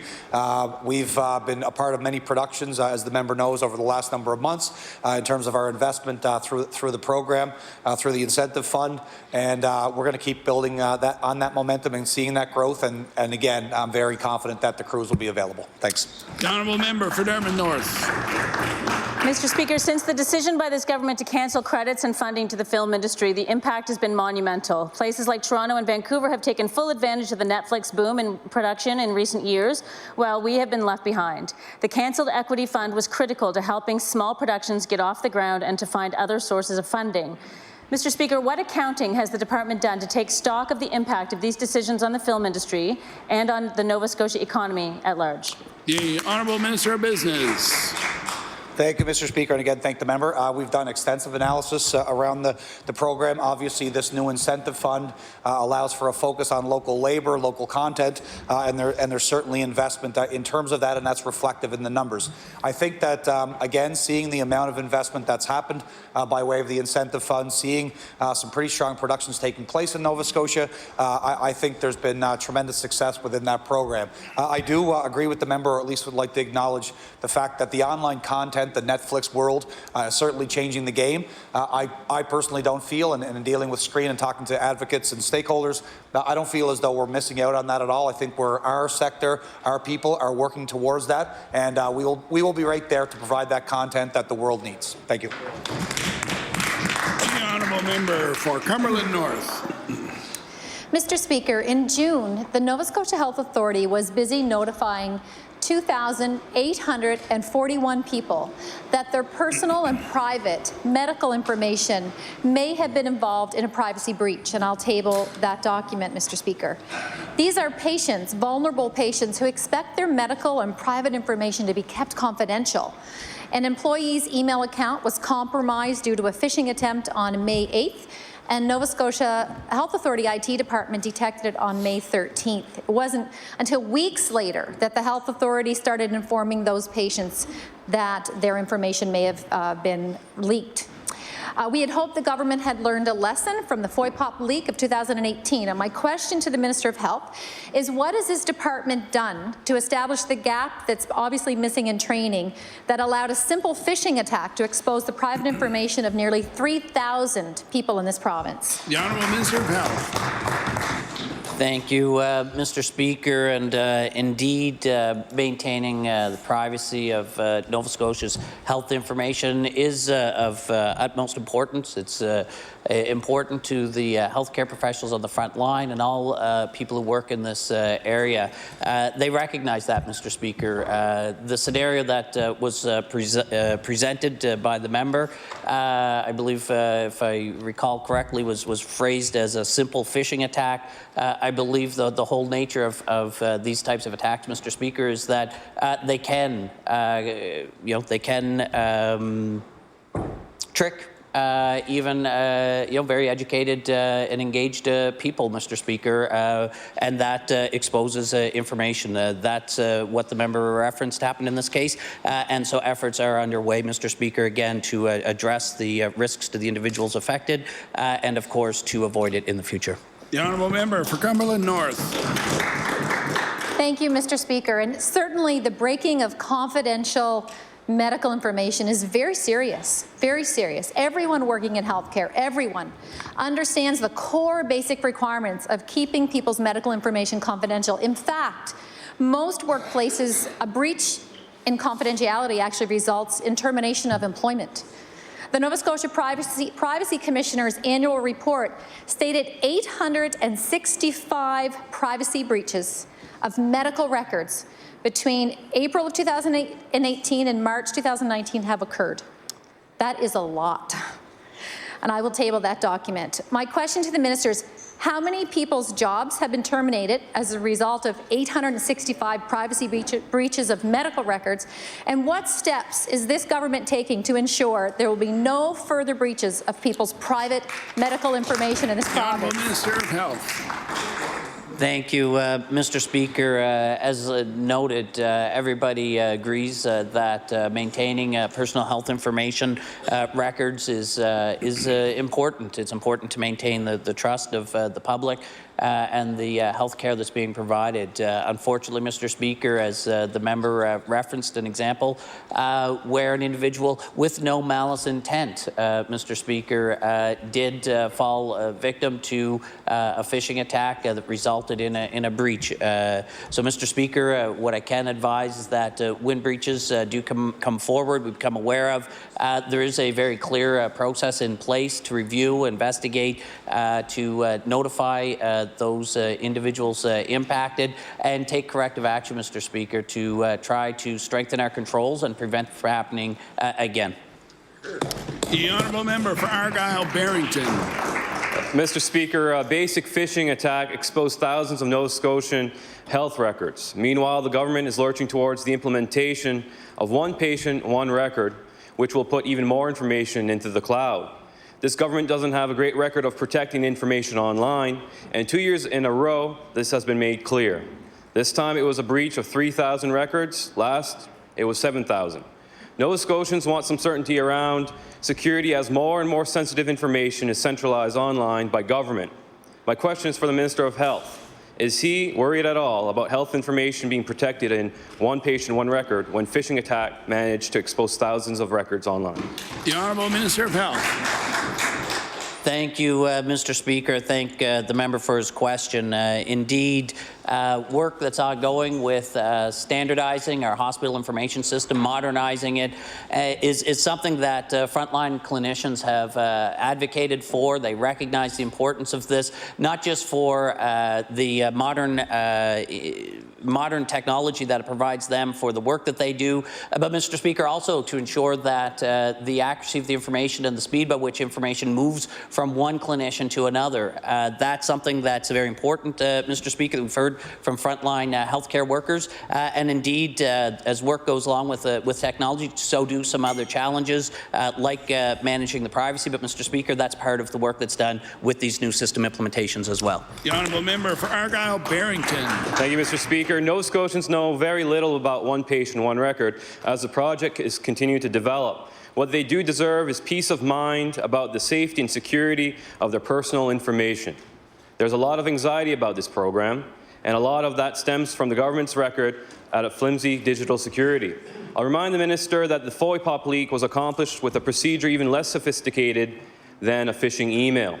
How will the Nova Scotians be informed of one patient, one record's privacy measures as the project proceeds?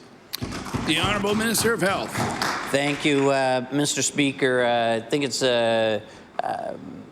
inappropriate to compare these two systems. The system that was being utilized for the freedom of information and the systems that are developed to meet stringent security standards for healthcare data and information, Mr. Speaker. What I can tell you, Mr. Speaker, and all members of the legislature, indeed all Nova Scotians, the fact of the matter is, Mr. Speaker, the clinical information that's necessary and these systems that allow that information to be accessible to the healthcare providers who need it so they can deliver the care that Nova Scotians need. That's what these systems are designed to do. In protecting the privacy as part of that system implementation is of the utmost importance. The honourable member for Cole Harbour Eastern Passage. Mr. Speaker, in August 2018, when a pharmacist snooped through the private medical records of 46 people, the Health Department conducted an investigation. That investigation was later described as inadequate by the Privacy Commissioner, and I'll table that. This investigation found that the pharmacist was routinely surfing through prescription information of people she knew, but who weren't her patients. The Personal Health Information Act dictates that there should be a body to oversee the drug information system, but as of yet, that does not seem to exist. What the pharmacist did wasn't a sophisticated hack. My question for the Minister of Health, does the department intend to create a body to oversee the drug information system and other medical databases as currently is enabled by the Personal Health Information Act? Yes or no? The Honourable Minister of Health. Thank you, Mr. Speaker. And the situation the member cited indeed is correct. And in fact, what the member in that particular incident highlights is that in unsophisticated systems and healthcare record management, i.e. paper, traditional-based methods, breaches also could occur, Mr. Speaker. The advantage of having technology platforms is that it actually allows for auditing and tracking of these breaches when they occur, Mr. Speaker, so that accountability can be held when going through with these systems. Through the review, Mr. Speaker, there have been a number of recommendations for the breach and the review that took place, and work is underway on those recommendations. The Honourable Member for Cole Harbour Eastern Passage. So I guess, Mr. Speaker, I'm to assume that that answer was no. Unlike the question that the member from Cumberland North asked as to how many people were fired from the Nova Scotia Health Authority, we didn't get an answer to that, although we do know that Sobeys fired the pharmacist, so at least somebody's able to take action. An inadequate investigation into a serious issue is, to be frank, an inadequate response by this government. Nova Scotians deserve some degree of comfort that their private information will be kept that way.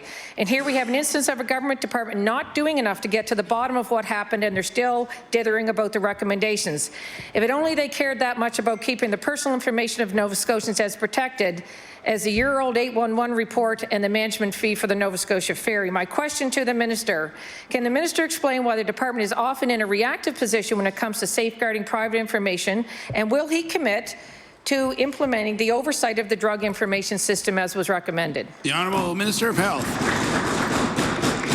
Thank you, Mr. Speaker. In fact, I disagree with the premise that the member opposite began with. The fact is, Mr. Speaker, the health systems are not in a reactive system. There are audit programs that monitor information throughout our health system, Mr. Speaker, to flag when instances of breaches may occur or inappropriate access is taking place, Mr. Speaker. We have systems in place to assist us with that. And so, Mr. Speaker, this is not about being reactive, but in fact, the department and the health authorities are actually being very proactive in many of their systems. And as I'd responded in the first part of the question, Mr. Speaker, the recommendations that came forward as part of the learning, as the member would know, just like in accounting and audit processes, controls evolve and develop over time. And when an error occurs, Mr. Speaker, you learn from those experiences and strengthen it going forward.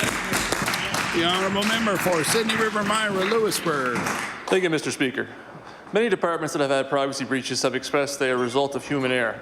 Sending the email to the wrong person, putting the wrong letter in the wrong envelope, faxing to the wrong office, this kind of human error happens to everyone.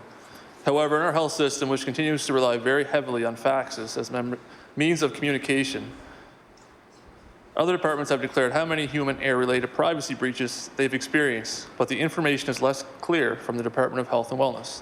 My question for the Minister of Health, can you disclose the number of instances of medical records being faxed to the wrong medical professional, individual, or other third party in the last 5 years? Thank you. The Honourable Minister of Health. Thank you, Mr. Speaker. As noted, the privacy rules in place make it very clear when a breach is identified. It is something that needs to be reported, and Mr. Speaker, we investigate through the investigative process, Mr. Speaker, what the source of the breach and what steps may be taken to avoid such a breach in the future is undertaken, and we take steps, Mr. Speaker, to strengthen our controls and our processes in place to avoid the same type of incident taking place again going forward. The honourable member for Sydney River Myra Lewisburg. Thank you, Mr. Speaker. There are specialists for faxing documents sometimes once a week to offices that are literally across the street. Faxing documents takes additional time, is relatively insecure, and is quite frankly old-fashioned. Healthcare technology is advancing at a breakneck pace, but for some reason fax machines still act as one of the primary communication methods in our system. We don't even need some bleeding edge technology to solve this problem, since secure and efficient alternatives to the fax machine were introduced years ago. Does the Minister acknowledge that there are technological advancements that would make the transmission of medical information more secure and efficient today, and that we don't have to wait for one patient, one record? Thank you. The Honourable Minister of Health. Thank you, Mr. Speaker, and I thank the member for his question. Indeed, Mr. Speaker, there's a lot of work that has gone on to improve access to and the flow of information, including, Mr. Speaker, with our hospital systems, the one patient, one record. Mr. Speaker, upgrades that have taken place over the past year ongoing in physician offices from one end of the province to the other with their electronic medical records or EMRs, Mr. Speaker. There's work being done on the national scope to look at the opportunity for prescribing, to have further integration into pharmacies directly from physician healthcare systems. Mr. Speaker, there's a lot of work ongoing to improve the flow of information, reduce the risks to patients, but I do find it interesting, Mr. Speaker, that the first question was about the use of technology and how that exposes privacy weaknesses, and now we're talking about old technology that exposes privacy breaches, Mr. Speaker. The fact of the matter is there's always going to be challenges. Our effort is to improve moving forward. House Leader for the New Democratic Party. Lots to improve. Thank you, Mr. Speaker. My question is for the Minister of Education. During this election and many elections, high schools and junior highs across the province organize candidate forums to engage young people in learning about the democratic process. Regrettably, in this election, some politicians are spreading racist messages regarding immigrants, refugees, and other diverse members of our communities. In Nova Scotia, the People's Party of Canada and the National Citizens Alliance are running candidates in several ridings. Some teachers have received a directive that candidates in a riding must be invited. All must be invited if one is invited. Mr. Speaker, can the minister confirm that his department issued a directive that teachers could face discipline for not inviting PPC and NCA candidates into their classrooms? The Honourable Minister of Education. Thank you very much, Mr. Speaker. We did leave the decision here with the department staff, and also the union to come up with a strategy for this. We did not think it was appropriate to have the political wing of government involved with that. But the rationale behind allowing all candidates to participate is simply one of fairness. This is a democratic process.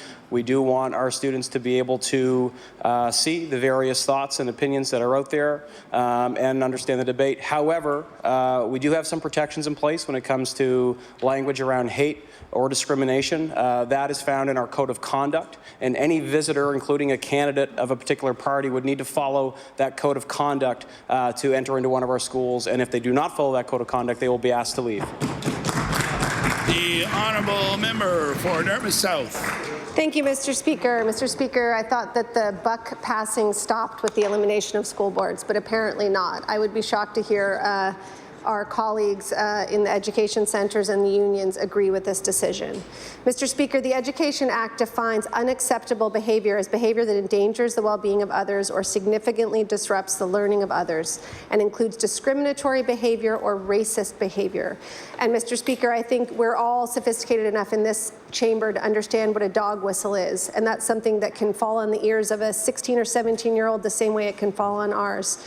Records obtained by media show that the former leader of a U.S. neo-Nazi group and a former Soldiers of Odin member were among those whose signatures were submitted to Elections Canada last year to register the People's Party with no rebuke from her party. The candidate for Sackville, Preston Chesapeake, has tweeted that Islam is pure evil. Islam has no place in Canadian society. Mr. Speaker, does the minister agree that inviting these parties into schools violates the standards of behaviour set out in the Education Act? The Honourable Minister of Education. Mr. Speaker, if a candidate or any visitor into any of our schools at any given day, even during a federal election, exhibits behavior or voices opinions that are not in line with the Education Act or the Code of Conduct, they first are not welcome into the school, or if they are into the school, they will be asked to leave. We do have policies in place to protect our students from this sort of language and behavior. Thank you. The Honourable Member for Argyle-Barrington.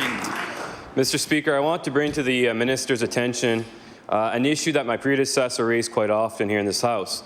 As the Minister would know, residents of Barrington have been asking for satellite dialysis unit for years. To date, these pleas have gone unanswered. The Minister instead makes comments about investments, looking into it, or working through it, and I'll table that. Last year, he confirmed that Barrington was not among the communities set to receive a satellite dialysis unit, although 6 others have received new or expanded services in recent years, and more investments were just announced today at Dartmouth General. I will underline to the Minister that years are passing by and a serious need in Barrington is going unmet. My question for the Minister, can he please tell Barrington residents specifically when they can expect a life-saving satellite dialysis clinic in their area? The Honourable Minister of Health. Thank you, Mr. Speaker. Indeed, as the member noted, the importance of dialysis and the impact to patients and their caregivers or loved ones, Mr. Speaker, is significant. The investment of time that it takes up to 3 to 4 times a week for between 3 and 5 hours per day, Mr. Speaker, to have your blood cleaned as part of the dialysis process. I was pleased, Mr. Speaker, to announce that the funding to continue the construction at Dartmouth General was made earlier today. But, Mr. Speaker, that's part of the broader dialysis commitments that we've made earlier, a couple of years ago, Mr. Speaker. As I've noted to the member's predecessor, that was work that was done, several years of planning in place. We need to get those dialysis programs up and running before we consider further expansion beyond that point. The Honourable Member for Argyle-Barrington. Mr. Speaker, unfortunately, my constituents in Barrington didn't get an answer. One of my constituents, Artie Smith, is one of those Barrington residents in desperate need of improved dialysis services. He lives in Woods Harbour, and for the last 7 years, he has spent several hours, 3 days a week, driving back and forth to Yarmouth Regional for dialysis treatments. It's 60 kilometres one way, so that's 1,400 kilometres a month to access dialysis services, Mr. Speaker. He became acutely ill last month and was admitted to Yarmouth Regional Hospital. He urgently required dialysis on a Sunday. He and his wife were shocked to discover that the hospital has no dialysis or even an on-call nurse for dialysis on Sundays.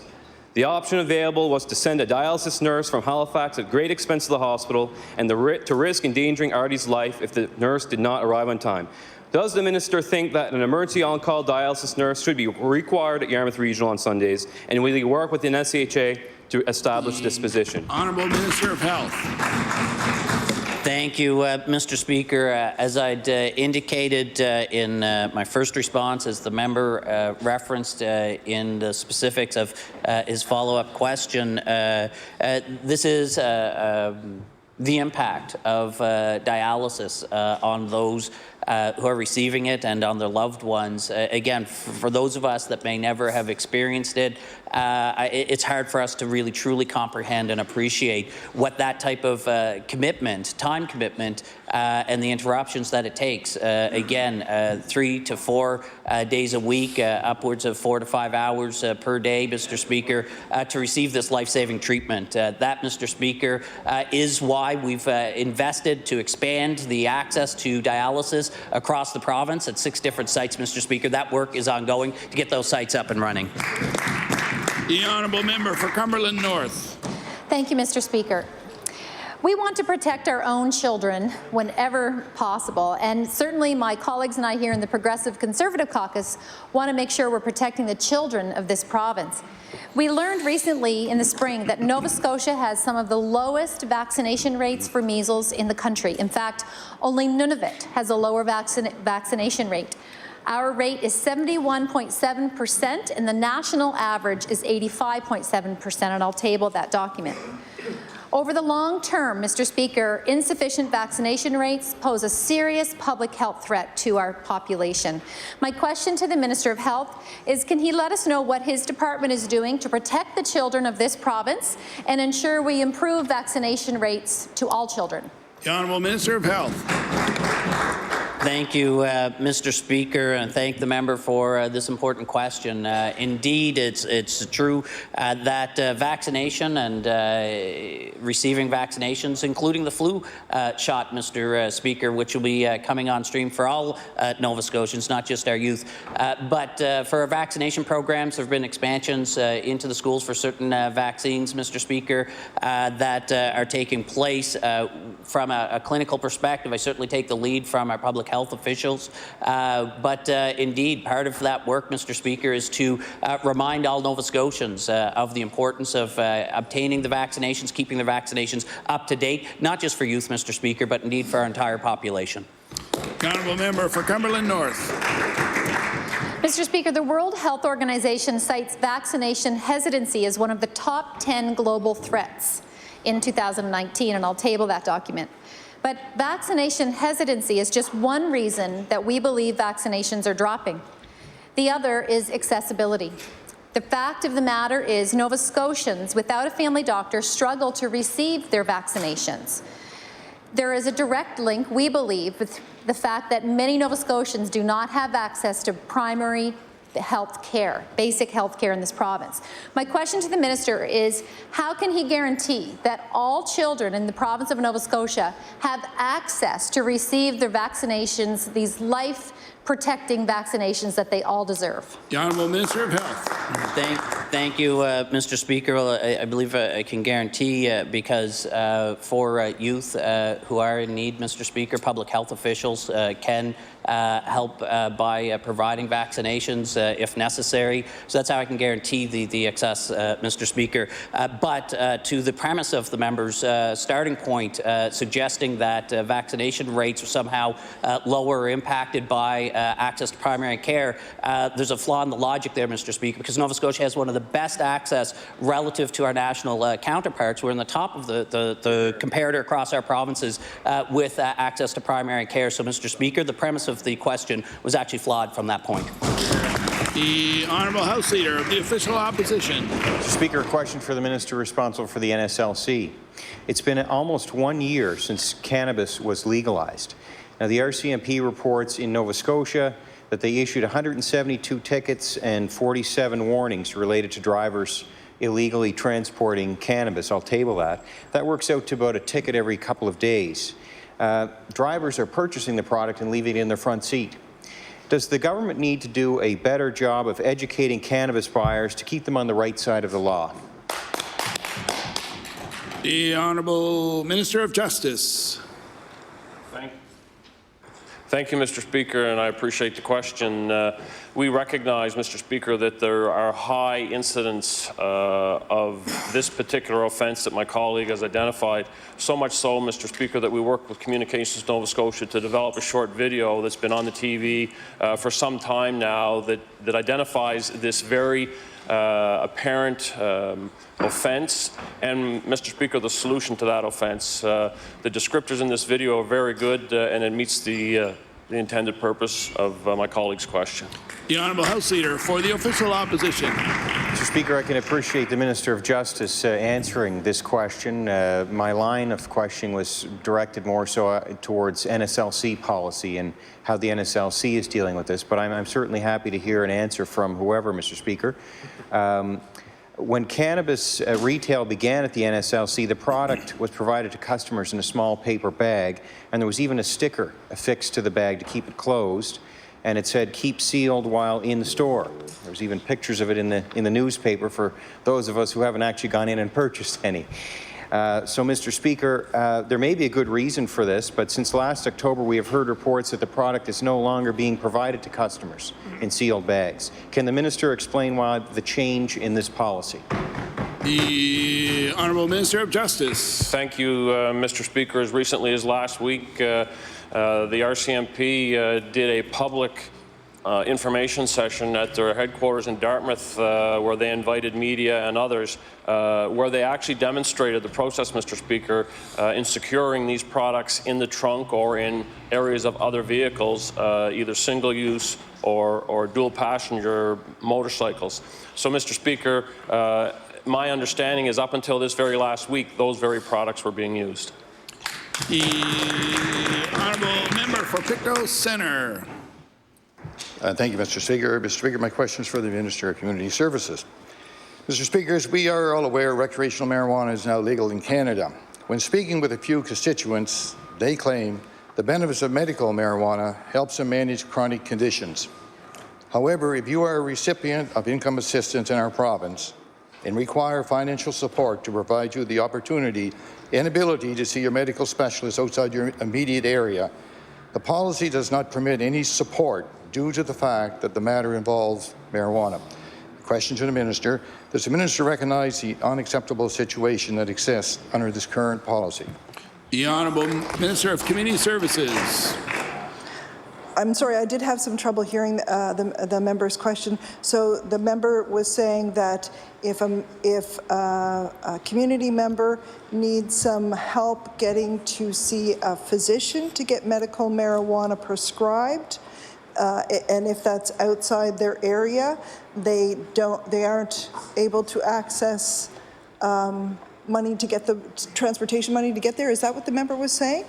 Mr. Speaker, I'm not aware of that. What I will say, Mr. Speaker, is that under DCS policy for a number of years, it first began under the NDP and has continued under us. There is no plan that in fact covers medical marijuana, and I'm not aware of any private plan that does that, as well as the pharmacare plan. The Honourable Member for Pictou Centre. Thank you, Mr. Speaker. Mr. Speaker, the constituent I'm speaking of is experiencing incredible success in the use of medical marijuana in treating his severe epilepsy. He is experiencing a reduction in seizures with little to no side effects. We are aware that perhaps changes may be coming within our Department of Community Services. However, in the meantime, Mr. Speaker, what would the Minister have us tell our constituents that are so negatively impacted by this outdated policy when it comes to the eligibility of this medical travel allowance to seek medical care when dealing with marijuana? The Honourable Minister of Community Services. Thank you, Mr. Speaker, and thank you to the member for the question. I would note that members of the community can order marijuana online, Mr. Speaker, and have it delivered directly to their home. Thank you. The Honourable Member for Cape Breton Richmond. Thank you, Mr. Speaker. Mr. Speaker, for the past two meetings, the Seniors Take Action Coalition in Cape Breton Richmond have raised concern about a request for rate increases by Nova Scotia Power. Mr. Speaker, on October the 5th, 2019, the coalition wrote to the UARB, citing issues of fixed income, poor line maintenance, and random charges on their electricity bills. Electricity is a basic necessity. And seniors and those on fixed income should not have to make a decision whether to pay their inflated electrical bill or having a healthy meal or taking needed medication, Mr. Speaker. Can the Minister of Energy shed light on what his department is doing to help mitigate the increased cost of living for those living on fixed incomes, especially with regard to energy costs? The Honourable Minister of Mines and Energy. Thank you, Mr. Speaker. I can say, and I thank the member for the question. I'll start by saying that 16,000 Nova Scotians have been able to access programs through our low-income efficiency programs. So we've seen big uptake in that. We've expanded all of our efficiency programs from houses that were just heated traditionally with electricity, now other heating sources. So hundreds of families are accessing that program as well. So, Mr. Speaker, we continue to expand our programs to ensure that as many Nova Scotians as possible can utilize the programs which will positively impact their electricity rates. The Honourable Member for Cape Breton-Richmond. Thank you, Mr. Speaker, and I thank the Minister for his answer. There's also thousands of Nova Scotians that can't access that program because they're in that unfortunate in-between stage where they're not low income enough and don't actually make enough money to actually do the repairs to their home. So, Mr. Speaker, as a province where 38% of Nova Scotians are struggling to pay their power bills, another rate increase seems totally out of touch with what the coalition refers to as a morally reprehensible increase and to the economic reality of so many Nova Scotians. So I would ask the minister once again, is he concerned with the rate increases that Emera are asking once again when basic services in this province, such as clearing trees and new infrastructure being put in like poles, can't even be done? The Honourable Minister of Energy and Mines. Thank you, Mr. Speaker. I'd like to thank the member for the question. Nova Scotians have experienced rate stability over the last number of years. That continues to be our focus. Ultimately, the UARB will decide what the rates will be, but for us as a government, as I've said, we're going to continue to expand programs to ensure as many Nova Scotians as possible can see their rates impacted positively. As I've said, we've expanded all of our efficiency programs. Over 16,000 low-income Nova Scotians have utilized programs in partnership with the Minister of Municipal Affairs and Housing. We're going to spend millions to retrofit our public housing stock. And again, Mr. Speaker, a new program, first in Canada with our Mi'kmaq partners, which we're going to see energy efficiency to 2,400 homes across the province. Thank you. The Honourable Member for Queens Shelburne. Thank you, Mr. Speaker. My question is to the Minister of Health and Wellness. On July 29, 2019, the Minister of Health announced a bursary incentive funded through a federal government grant for enrollment at NSCC continuing care assistant programs. I'll table that. These bursaries were directed to NSCC campuses located in areas deemed to have the greatest CCA need. The 4 English campuses selected were Port Hawkesbury, Kentville, Middleton, and Amherst. Mr. Speaker, although Lunenburg and Shelburne campuses are not on the list, I can tell you in Queens Shelburne we have a serious need for CCA graduates. Does the minister believe it's fair to interested students in my area to leave the Lunenburg and Shelburne campuses off the list? The Honourable Minister of Health. Thank you, Mr. Speaker. I thank the member for the question and for highlighting this important program that we invested in this year, Mr. Speaker, and program that resulted from a recommendation from the expert panel that we struck last year to improve the quality in our long-term care settings. Mr. Speaker, the fact is we want to get this program out, we want to get it out efficiently, and we want to get it out in a way, to Mr. Speaker, to have the greatest impact in the most efficient way possible. That's why we narrowed the initial round in the first round of applicants to those sites targeted. And Mr. Speaker, as all of the bursaries did not go in that round, we did expand it to other locations throughout the province after the first round was complete. The Honourable Member for Queens Shelburne.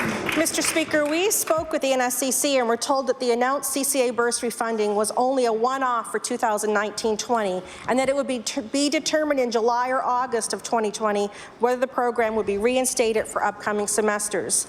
The school was also unsure which campuses would be eligible in the funding returns. This bursary clearly needs more lead time than a month if those prospective students are in need going to take advantage of it.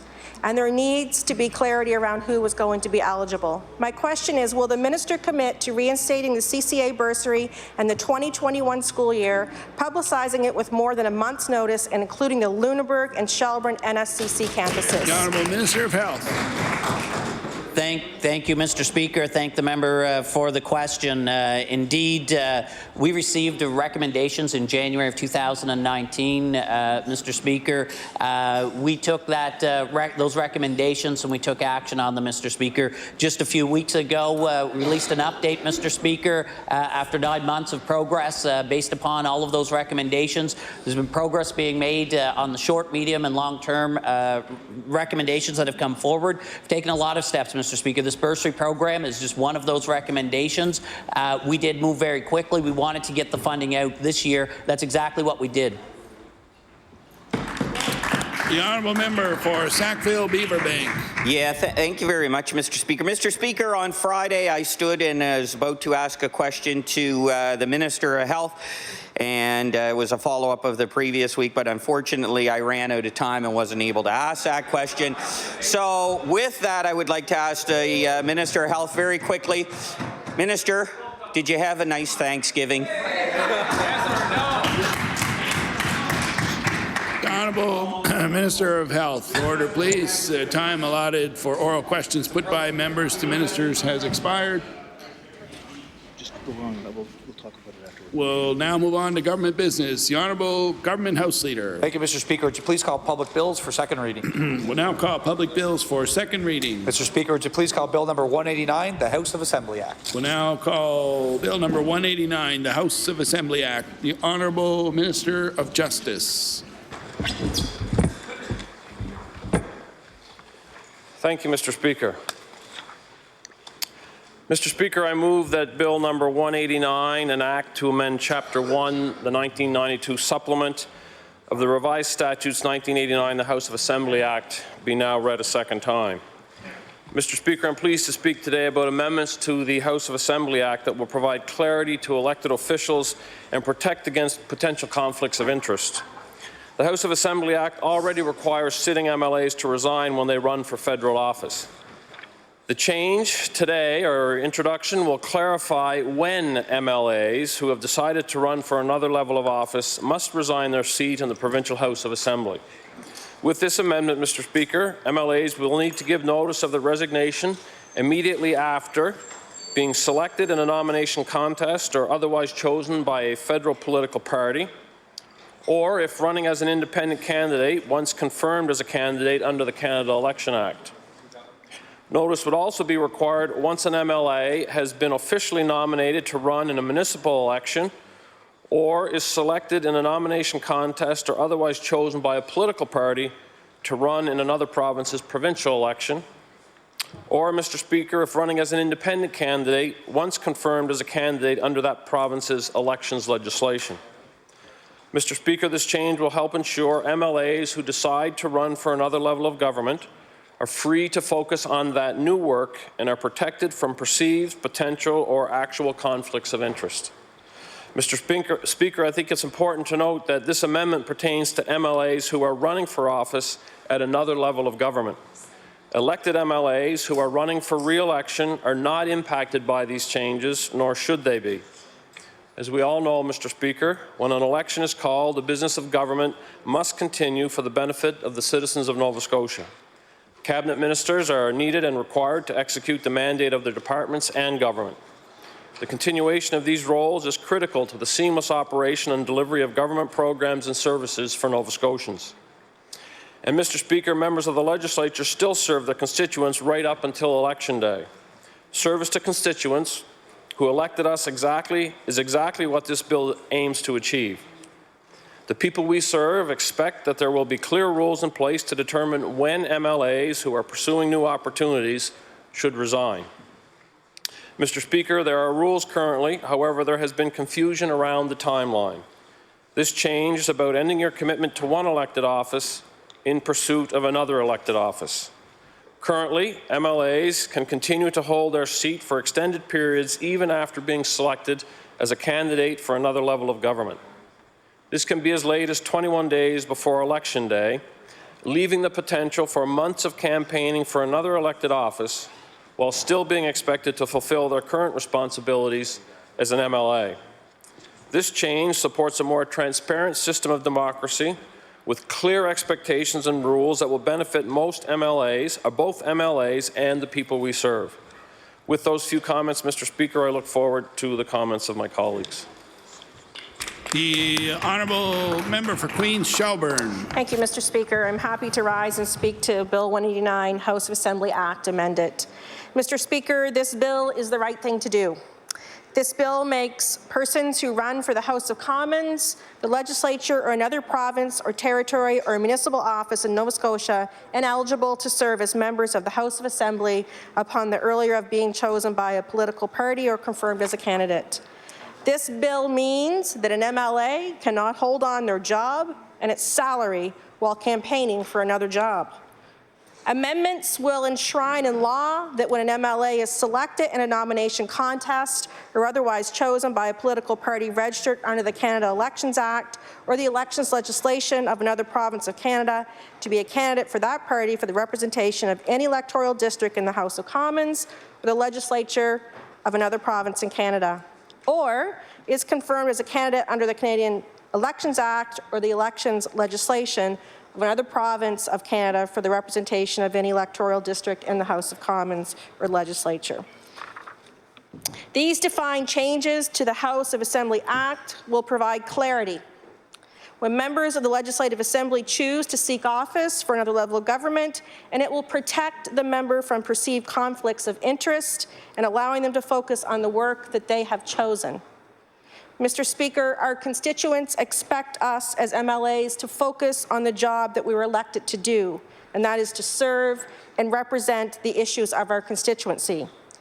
The jobs we have as MLAs are busy, and I cannot imagine how you could effectively continue to give that 200% to your constituents and constituency when you're focusing on a campaign for another level of government. Citizens expect to be represented, and citizens deserve to be represented. Mr. Speaker, these amendments are the right thing to do. This levels the playing field. The PC caucus supports these important amendments, and we look forward to hearing from Nova Scotians at law amendments. Thank you, Mr. Speaker. The Honourable House Leader for the New Democratic Party. Thank you, Mr. Speaker. It's my privilege to rise and say a few words about this bill, which I think brings some needed clarity to the process for sitting members seeking office in another order of government. I think, Mr. Speaker, that all of us in this chamber have experienced the sort of leap of faith that it takes to decide to run for office. And it should be no different if any of us or our colleagues in other orders of government, which I think will be dealt with the complementary bill, decide to run for a different office. So I think we hear much derision around career politicians, so-called, and I think my own sense of the work that we do in this chamber, Mr. Speaker, is that it is in fact incredibly important, and it's also incredibly important that the public holds the work that we do and the people who do the work in the highest esteem possible, and that we earn the public's trust over and over again as we sit here in our seats. And so I see this legislation as providing clarity, providing definition, both to elected members but also to the public in how their elected members conduct themselves in this particular situation, and what the clear path was for going forward. I acknowledge the minister's remarks that I think there was some lack of clarity previously. So without casting aspersions on anyone, I think clarity is always welcome in a legislative context, and so we are pleased to see these, and I look forward to hearing from anyone who presents law amendments. Thank you very much. If I recognize the Honourable Minister of Justice, it will be for second reading of Bill number 189, the House of Assembly Act. The Honourable Minister of Justice. Thank you, Mr. Speaker, and I appreciate the comments from my colleagues in Shelburne, Queens and Dartmouth South. With those comments, Mr. Speaker, I rise to close debate on Bill 189. Motion is for second reading of Bill number 189, the House of Assembly Act. Would all those in favour of the motion please say aye. Contrary-minded, nay. The motion is carried. Bill number 189, an act to amend Chapter 1, 1992 supplement of the Revised Statutes 1989, the House of Assembly Act. Ordered that this bill be referred to the Committee on Law Amendments. Just before I go back to the Government House Leader, I just have a little bit of housekeeping here. The clerk had brought to my attention a document that was tabled by the Honourable Member for Cape Breton-Richmond, which has the identity of, it is a communication between, I assume, a constituent and the member, and the sender's information is redacted, which goes against the policies for tabling documents in this House. So I'm going to return this to the Honourable Member, and if she wishes to retable it without redactions on the identity, we'll be happy to accept it. The Honourable Member, Government House Leader. Thank you, Mr. Speaker. Would you please call Bill number 191, an act respecting the candidacy of municipal councillors for other elected offices. We'll now call Bill number 191, an act respecting the candidacy of municipal councillors for other elected offices. The Honourable Minister of Municipal Affairs. Thank you very much, Mr. Speaker, and I'm pleased to move that Bill number 191, an act to amend Chapter 300 of the Revised Statutes 1989, the Municipal Elections Act, be now read for a second time. Mr. Speaker, these amendments to the Municipal Elections Act will make it easier for Nova Scotians to vote in municipal elections and elections for the French School Board. Voter turnout for municipal elections has not been the greatest in recent years, Mr. Speaker. In 2016, only 46.5% of Nova Scotians participated in choosing who would govern their communities. And yet, no level of government is closer to the people than it serves than municipal council. Mr. Speaker, municipal councils make important decisions that directly affect us and our daily lives. They make sure the street lights are on, the water is safe to drink, and our garbage is picked up. By making it easier to vote, we hope more people will exercise their most basic democratic right to choose who makes those decisions about key services in their communities. I'd like to take a few minutes now to say a few words about each of the 5 amendments that are being proposed. First, we will make it possible for people to vote in advance at central polling station outside their electoral district if it's convenient to do so. Second, in the event of an emergency where a substantial number of electors will not be able to vote on Election Day, returning officers will be able to extend the polling hours until midnight. This will provide more time for electors to vote. Mr. Speaker, our third amendment relates to the nomination requirements. Currently, the Act requires that a candidate meet with the returning officer to file nominations papers 5 business days before the nomination day. Feedback from returning officers has indicated that was not enough time, particularly in larger municipalities. Through this amendment, we propose changing this to 7 days, which will allow more time for returning officers to take appointments for nominations during regular scheduled hours. The fourth amendment we're proposing will increase the maximum number of electors for each polling station from 700 to 1,000. And lastly, Mr. Speaker, we're requesting we amend the Act to provide clarity that citizen or volunteer members appointed to boards and committees by municipal council are not required to take a leave of absence from the board or committee to be nominated and serve, if eligible, in a municipal election. Mr. Speaker, all of these amendments were developed by Committee of Elections officials and department staff who reviewed the 2016 election. It's a normal practice. This kind of review is done every 4 years following the municipal elections. Thank you to everyone who contributed to these amendments for their time and their thoughtful consideration of how we can continuously improve our legislation. Mr. Speaker, together we are removing barriers so that Nova Scotians can more easily step up to the ballot box and cast their vote for good local governance. Thank you, Mr. Speaker. The Honourable Member for Cumberland North. Thank you, Mr. Speaker. I'm just asked for clarification if we're speaking to Bill 192 or 191. That was 192. The bill on the table is Bill number 191. The Honourable Member for Cumberland North. Okay, thank you, Mr. Speaker, for clarification. So my caucus is looking forward to hearing more discussion on Bill 191 in-law amendments, but I will make one comment to it that our sort of agreement around the table was we would like to see a more province-wide policy versus a patchwork of policies of 50 different policies. This bill, 191, is asking that each municipality create their own policy. So you could have one county say that a municipal councillor would have to resign if they're running for another office, and then the neighbouring municipality, they wouldn't have to resign. So we're suggesting, Mr. Speaker, that the province set the policy rather than having 50 different, potentially different policies province-wide. And with that, I'll end discussion on Bill 191 and look forward to law amendments. Thank you, Mr. Speaker. To recognize the Honourable Minister of Municipal Affairs. It will be for second reading of Bill number 191, an act respecting the candidacy of municipal councillors for other elected officials. The Honourable Minister of Municipal Affairs. Thank you very much, Mr. Speaker. Just a point of order on the clarification around the question from the honourable member. I believe she spoke to what might be the next bill that I'm going to address with regards to policies and such. I just wanted to raise that. I think it only fair that she maybe receive that clarity around which bill we're actually speaking to here, and it sounded from her remarks only, and I stand to be corrected, Mr. Speaker, but by way of her remarks, it appeared as though it might be referencing Bill 192. Thank you, Mr. Speaker.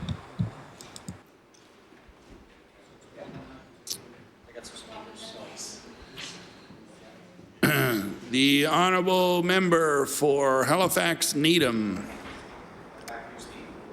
Mr. Speaker, I think I'm joining the general confusion because from my notes on these bills, it is perhaps I understood the minister to be speaking to Bill 192 in lieu of 191.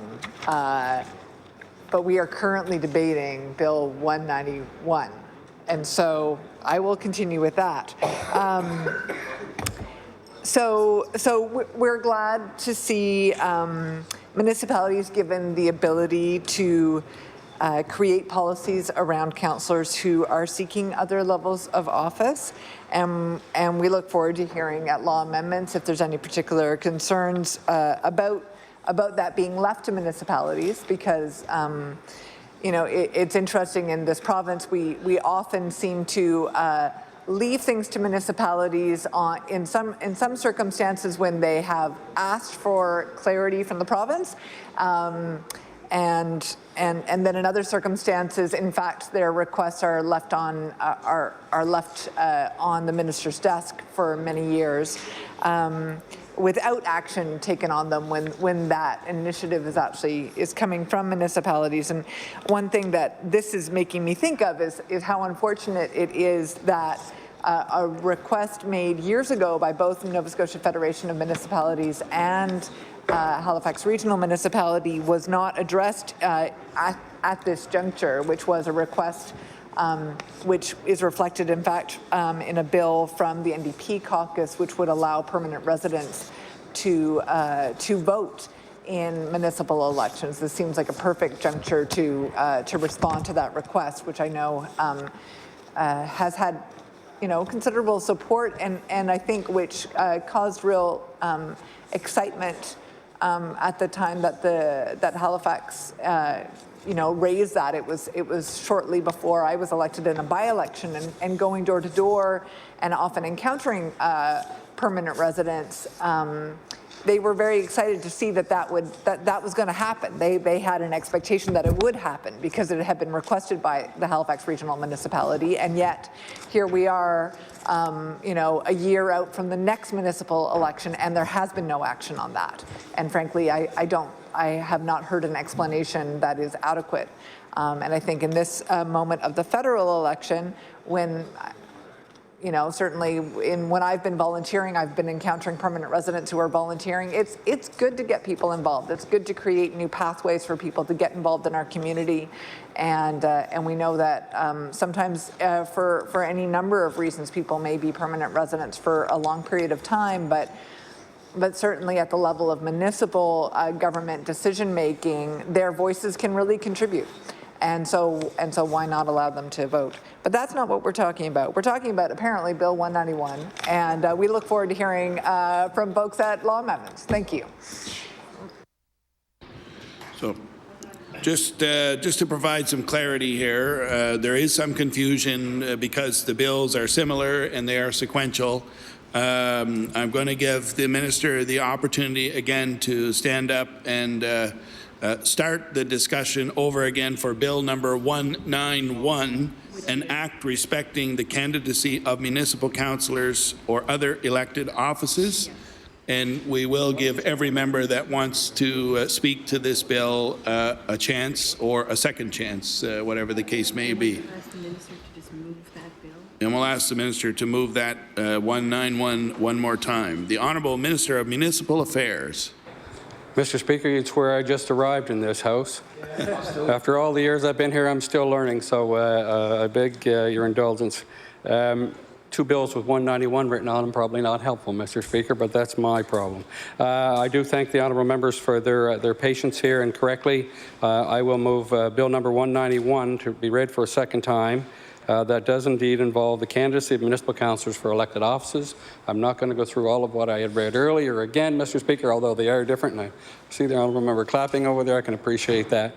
I do want to say that I appreciate the comments thus far, and by all means, if others do wish to speak, I look forward to those comments. This is about those municipal councillors and when they should be required, Mr. Speaker. This is changes actually to the Municipal Elections Act, the Municipal Government Act, as well as the Halifax Regional Municipality with regards to that candidacy. It does clarify the steps, Mr. Speaker. It does leave with each of those municipal units the ability to create policy.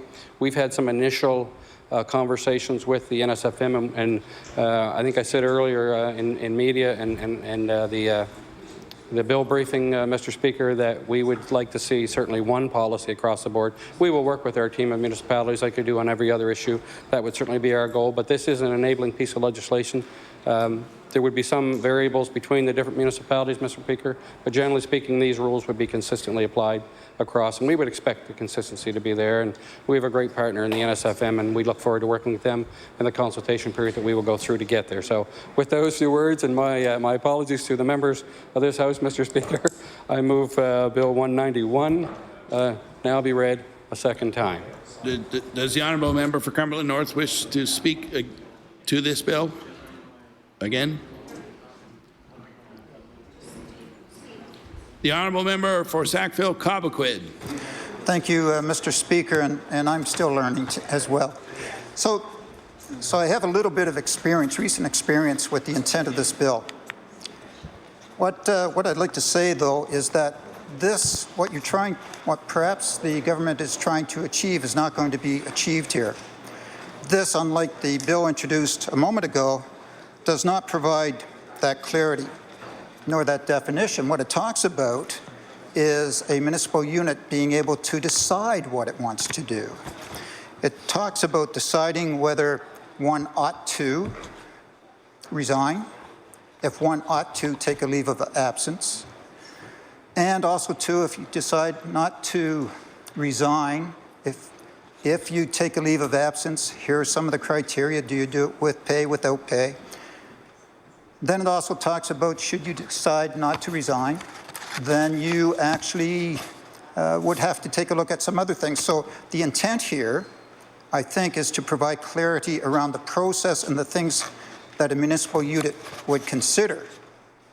The outcome, though, the outcome may not be palatable to, I don't know if that's a word or a word I should not use, but I don't know if it's really achieving what we're looking for here, and that is that clarity. The clarity, as far as MLAs go, is quite clear.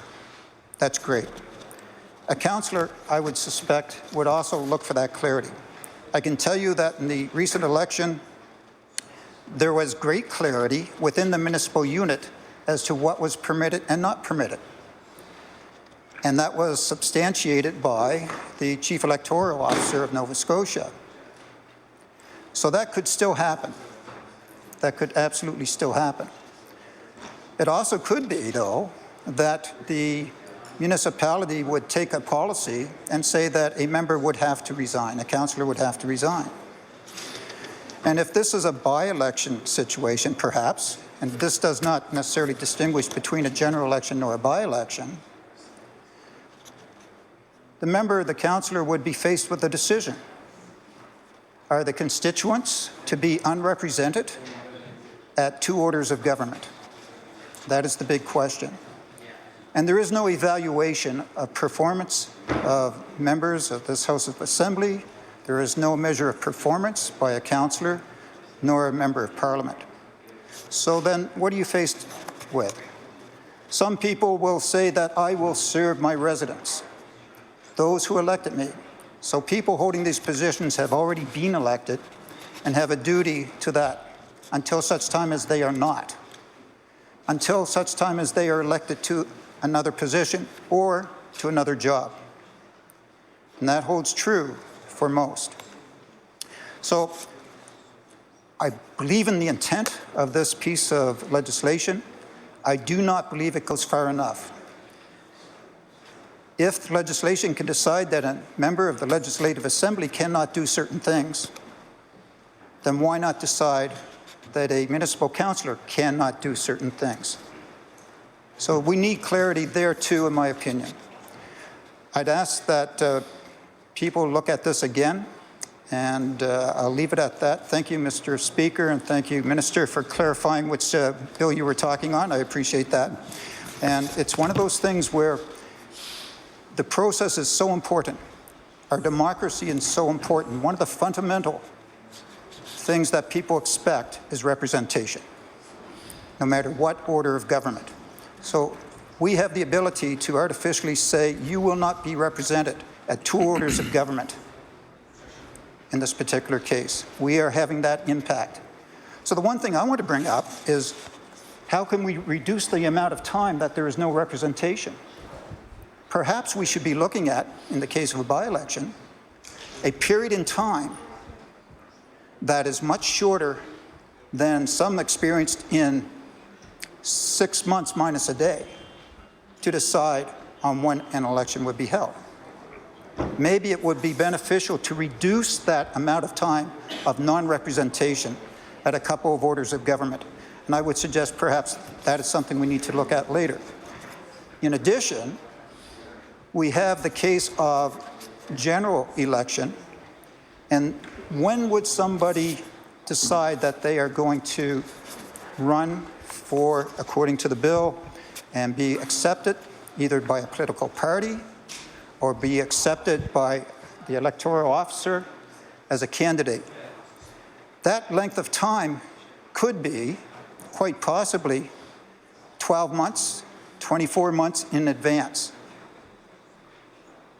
Should that be the case, then effectively citizens are not going to be represented for the length of time that it takes them to be reassigned, or to have their vacancy, should there be a resignation, filled by the Municipal Electoral Act. So again, I appreciate the intent. It is not as clear as I think people are looking for, because you will still have a situation such as what's happened in these last 12 months, and that will result in what? That will result in people of an opinion that thinks that the rules were not applied and may take action to make that quite well known, when they don't know the rules. And when you know the rules, you have power.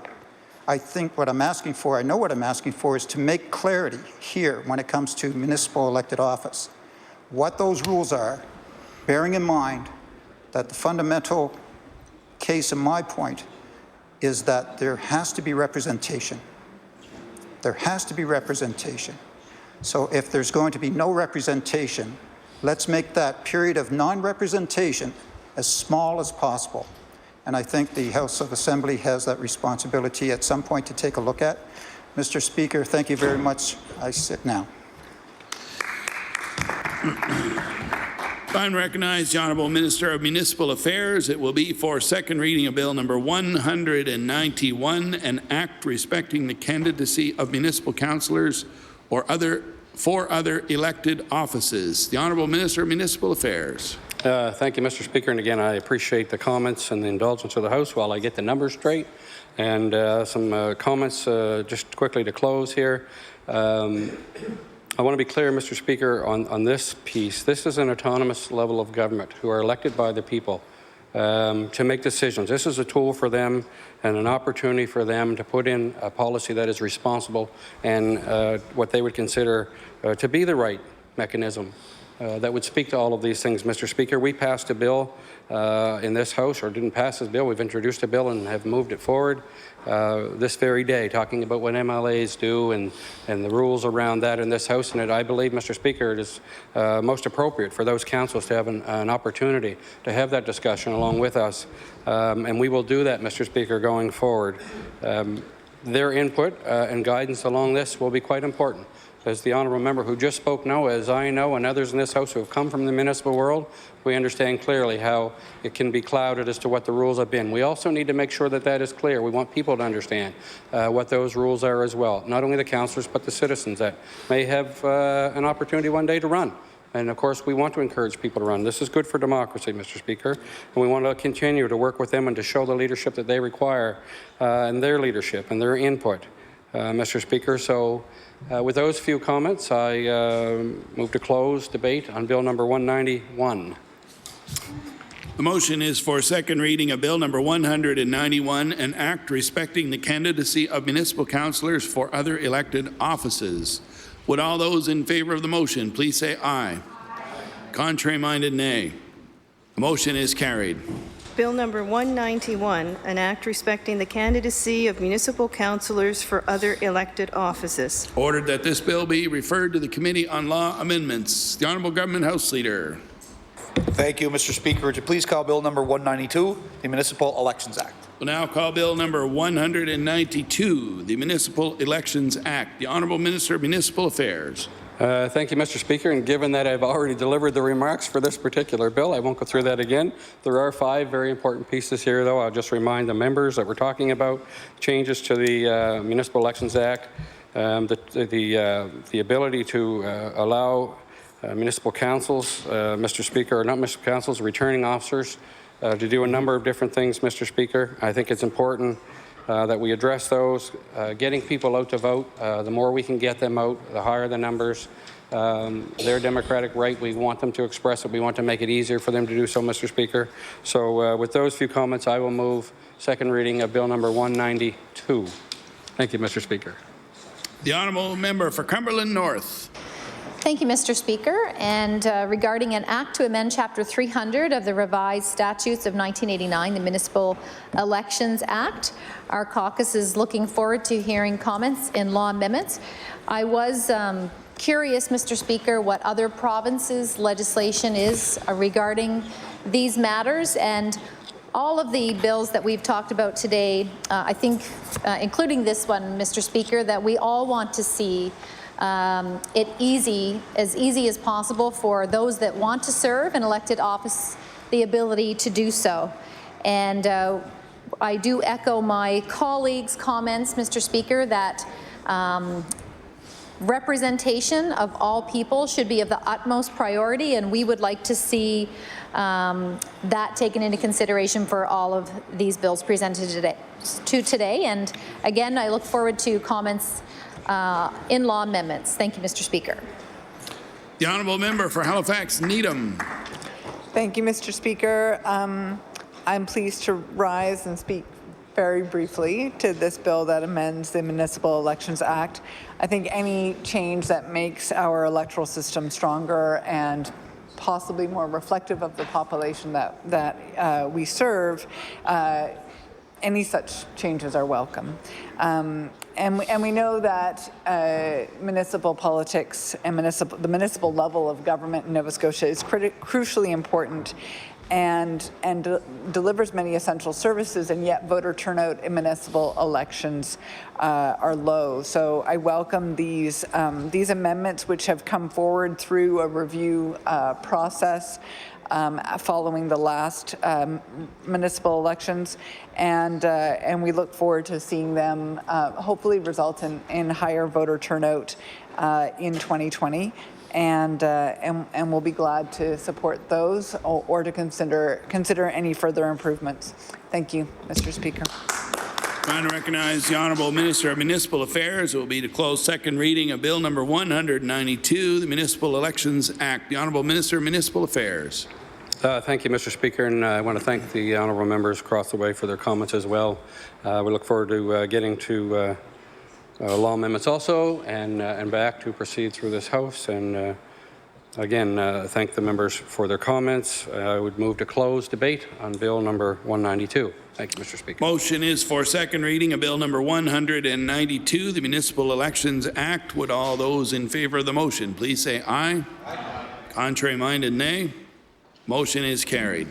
Bill number 192, an act to amend Chapter 300 of the Revised Statutes 1989, the Municipal Elections Act. Ordered that this bill be referred to the Committee on Law Amendments. The Honourable Government House Leader. Thank you, Mr. Speaker. Would you please call Bill number 193, the Massage Therapist Titles Protection Act? We'll now call Bill number 193, the Massage Therapist Titles Protection Act. The Honourable Minister of Health. Thank you, Mr. Speaker. I move that Bill 193 be now read a second time. This legislation, Mr. Speaker, this act is designed to introduce title protection for massage therapists. What that means, Mr. Speaker, is that we'll set restrictions with respect to the use of the titles massage therapist, registered massage therapist, or any other words that may imply that one is a massage therapist. The restrictions and the requirements set forth in order to be eligible to use such a title includes 22 hours of education in an approved or recognized training program or education program, and that would be a program that's recognized by a professional association. Candidates would have to have liability insurance. They would have to belong to and be in good standing with a recognized professional association. And they would have to provide information on criminal charges or convictions on an annual basis, Mr. Speaker. The associations that would be recognized will be defined in the regulations that will come along with this legislation. But for the benefit of members of the House, we currently have 3 associations in Nova Scotia: the Massage Therapist Association of Nova Scotia, the Massage Therapists and Holistic Practitioners Association of the Maritimes, and the Natural Health Practitioners of Canada. All 3 of the representatives from all 3 of these organizations were here in the legislature the day we tabled this legislation, Mr. Speaker. I think they appreciate the steps that are being taken here to strengthen their profession for Nova Scotians and their members. And with that, I look forward to hearing comments and thoughts from my colleagues in the legislature. Very well done. The Honourable Member for Cumberland North. Thank you, Mr. Speaker, and thank you for the Minister of Health for his comments. Certainly, I want to stand today and just quickly recognize the important work of our registered massage therapists here in the province of Nova Scotia. And certainly the massage therapists that I spoke with are happy to see this bill coming forward. I did have a question for the Minister. In the industry, in the past, we've always sort of talked about therapeutic massage therapists versus relaxation massage therapy. And I'm wondering if this legislation will prohibit those in the industry, in the spa industry, will they be able to still use the word massage therapy when the massages are being performed by an esthetician? Because that would be an industry norm. A therapeutic massage would be presented or performed by a registered massage therapist, but a relaxation massage therapy would be performed by an esthetician. So it'll be very important for the industry that clarification is made so that laws wouldn't be broken by accident or without purpose. So with those few comments, we'll leave that and look forward to law amendments. Thank you, Mr. Speaker. The Honourable Member for Cape Breton Centre. Thank you, Mr. Speaker. Mr. Speaker, massage therapists provide relief from pain and immobility for many Nova Scotians, and we in the NDP agree that it is crucial that their title be protected to ensure everyone seeking the service of a massage therapist can trust that their provider has been trained and has the proper skills. Mr. Speaker, we understand that the government has been consulting with massage therapists, and we too will look forward to continuing the conversation at law amendments.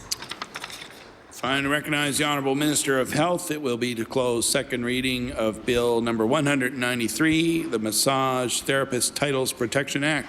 The Honourable Minister of Health.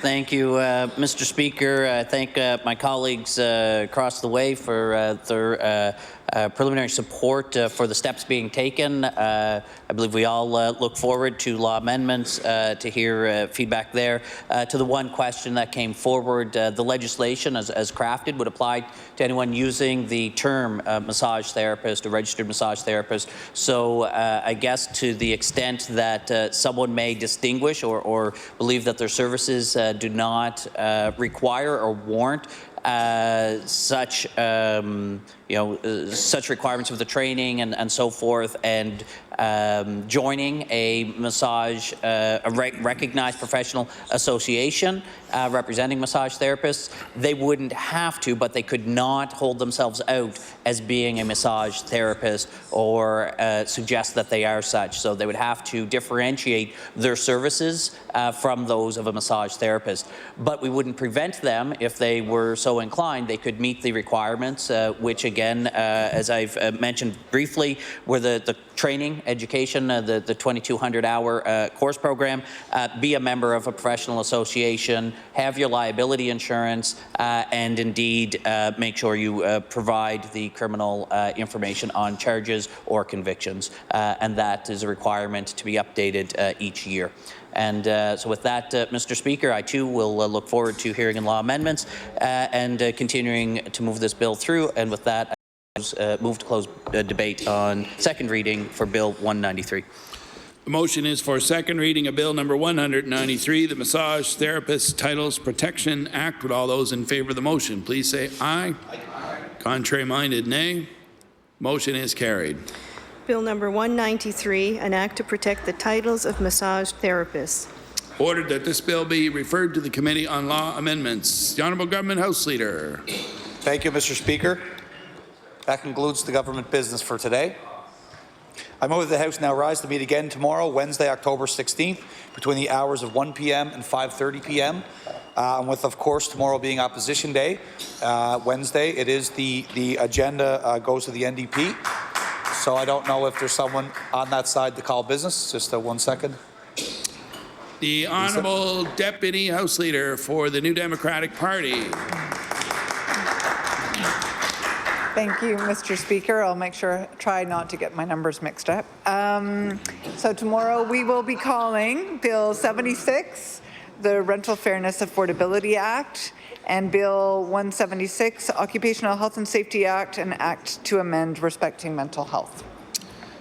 Thank you very much. The motion is for the House to adjourn to rise again tomorrow, Wednesday, October 16th, between the hours of 1 p.m. and 5:30 p.m. Would all those in favour of the motion please say aye. Aye. Contrary-minded, nay. Motion is carried. The House now stands adjourned until tomorrow at 1 p.m.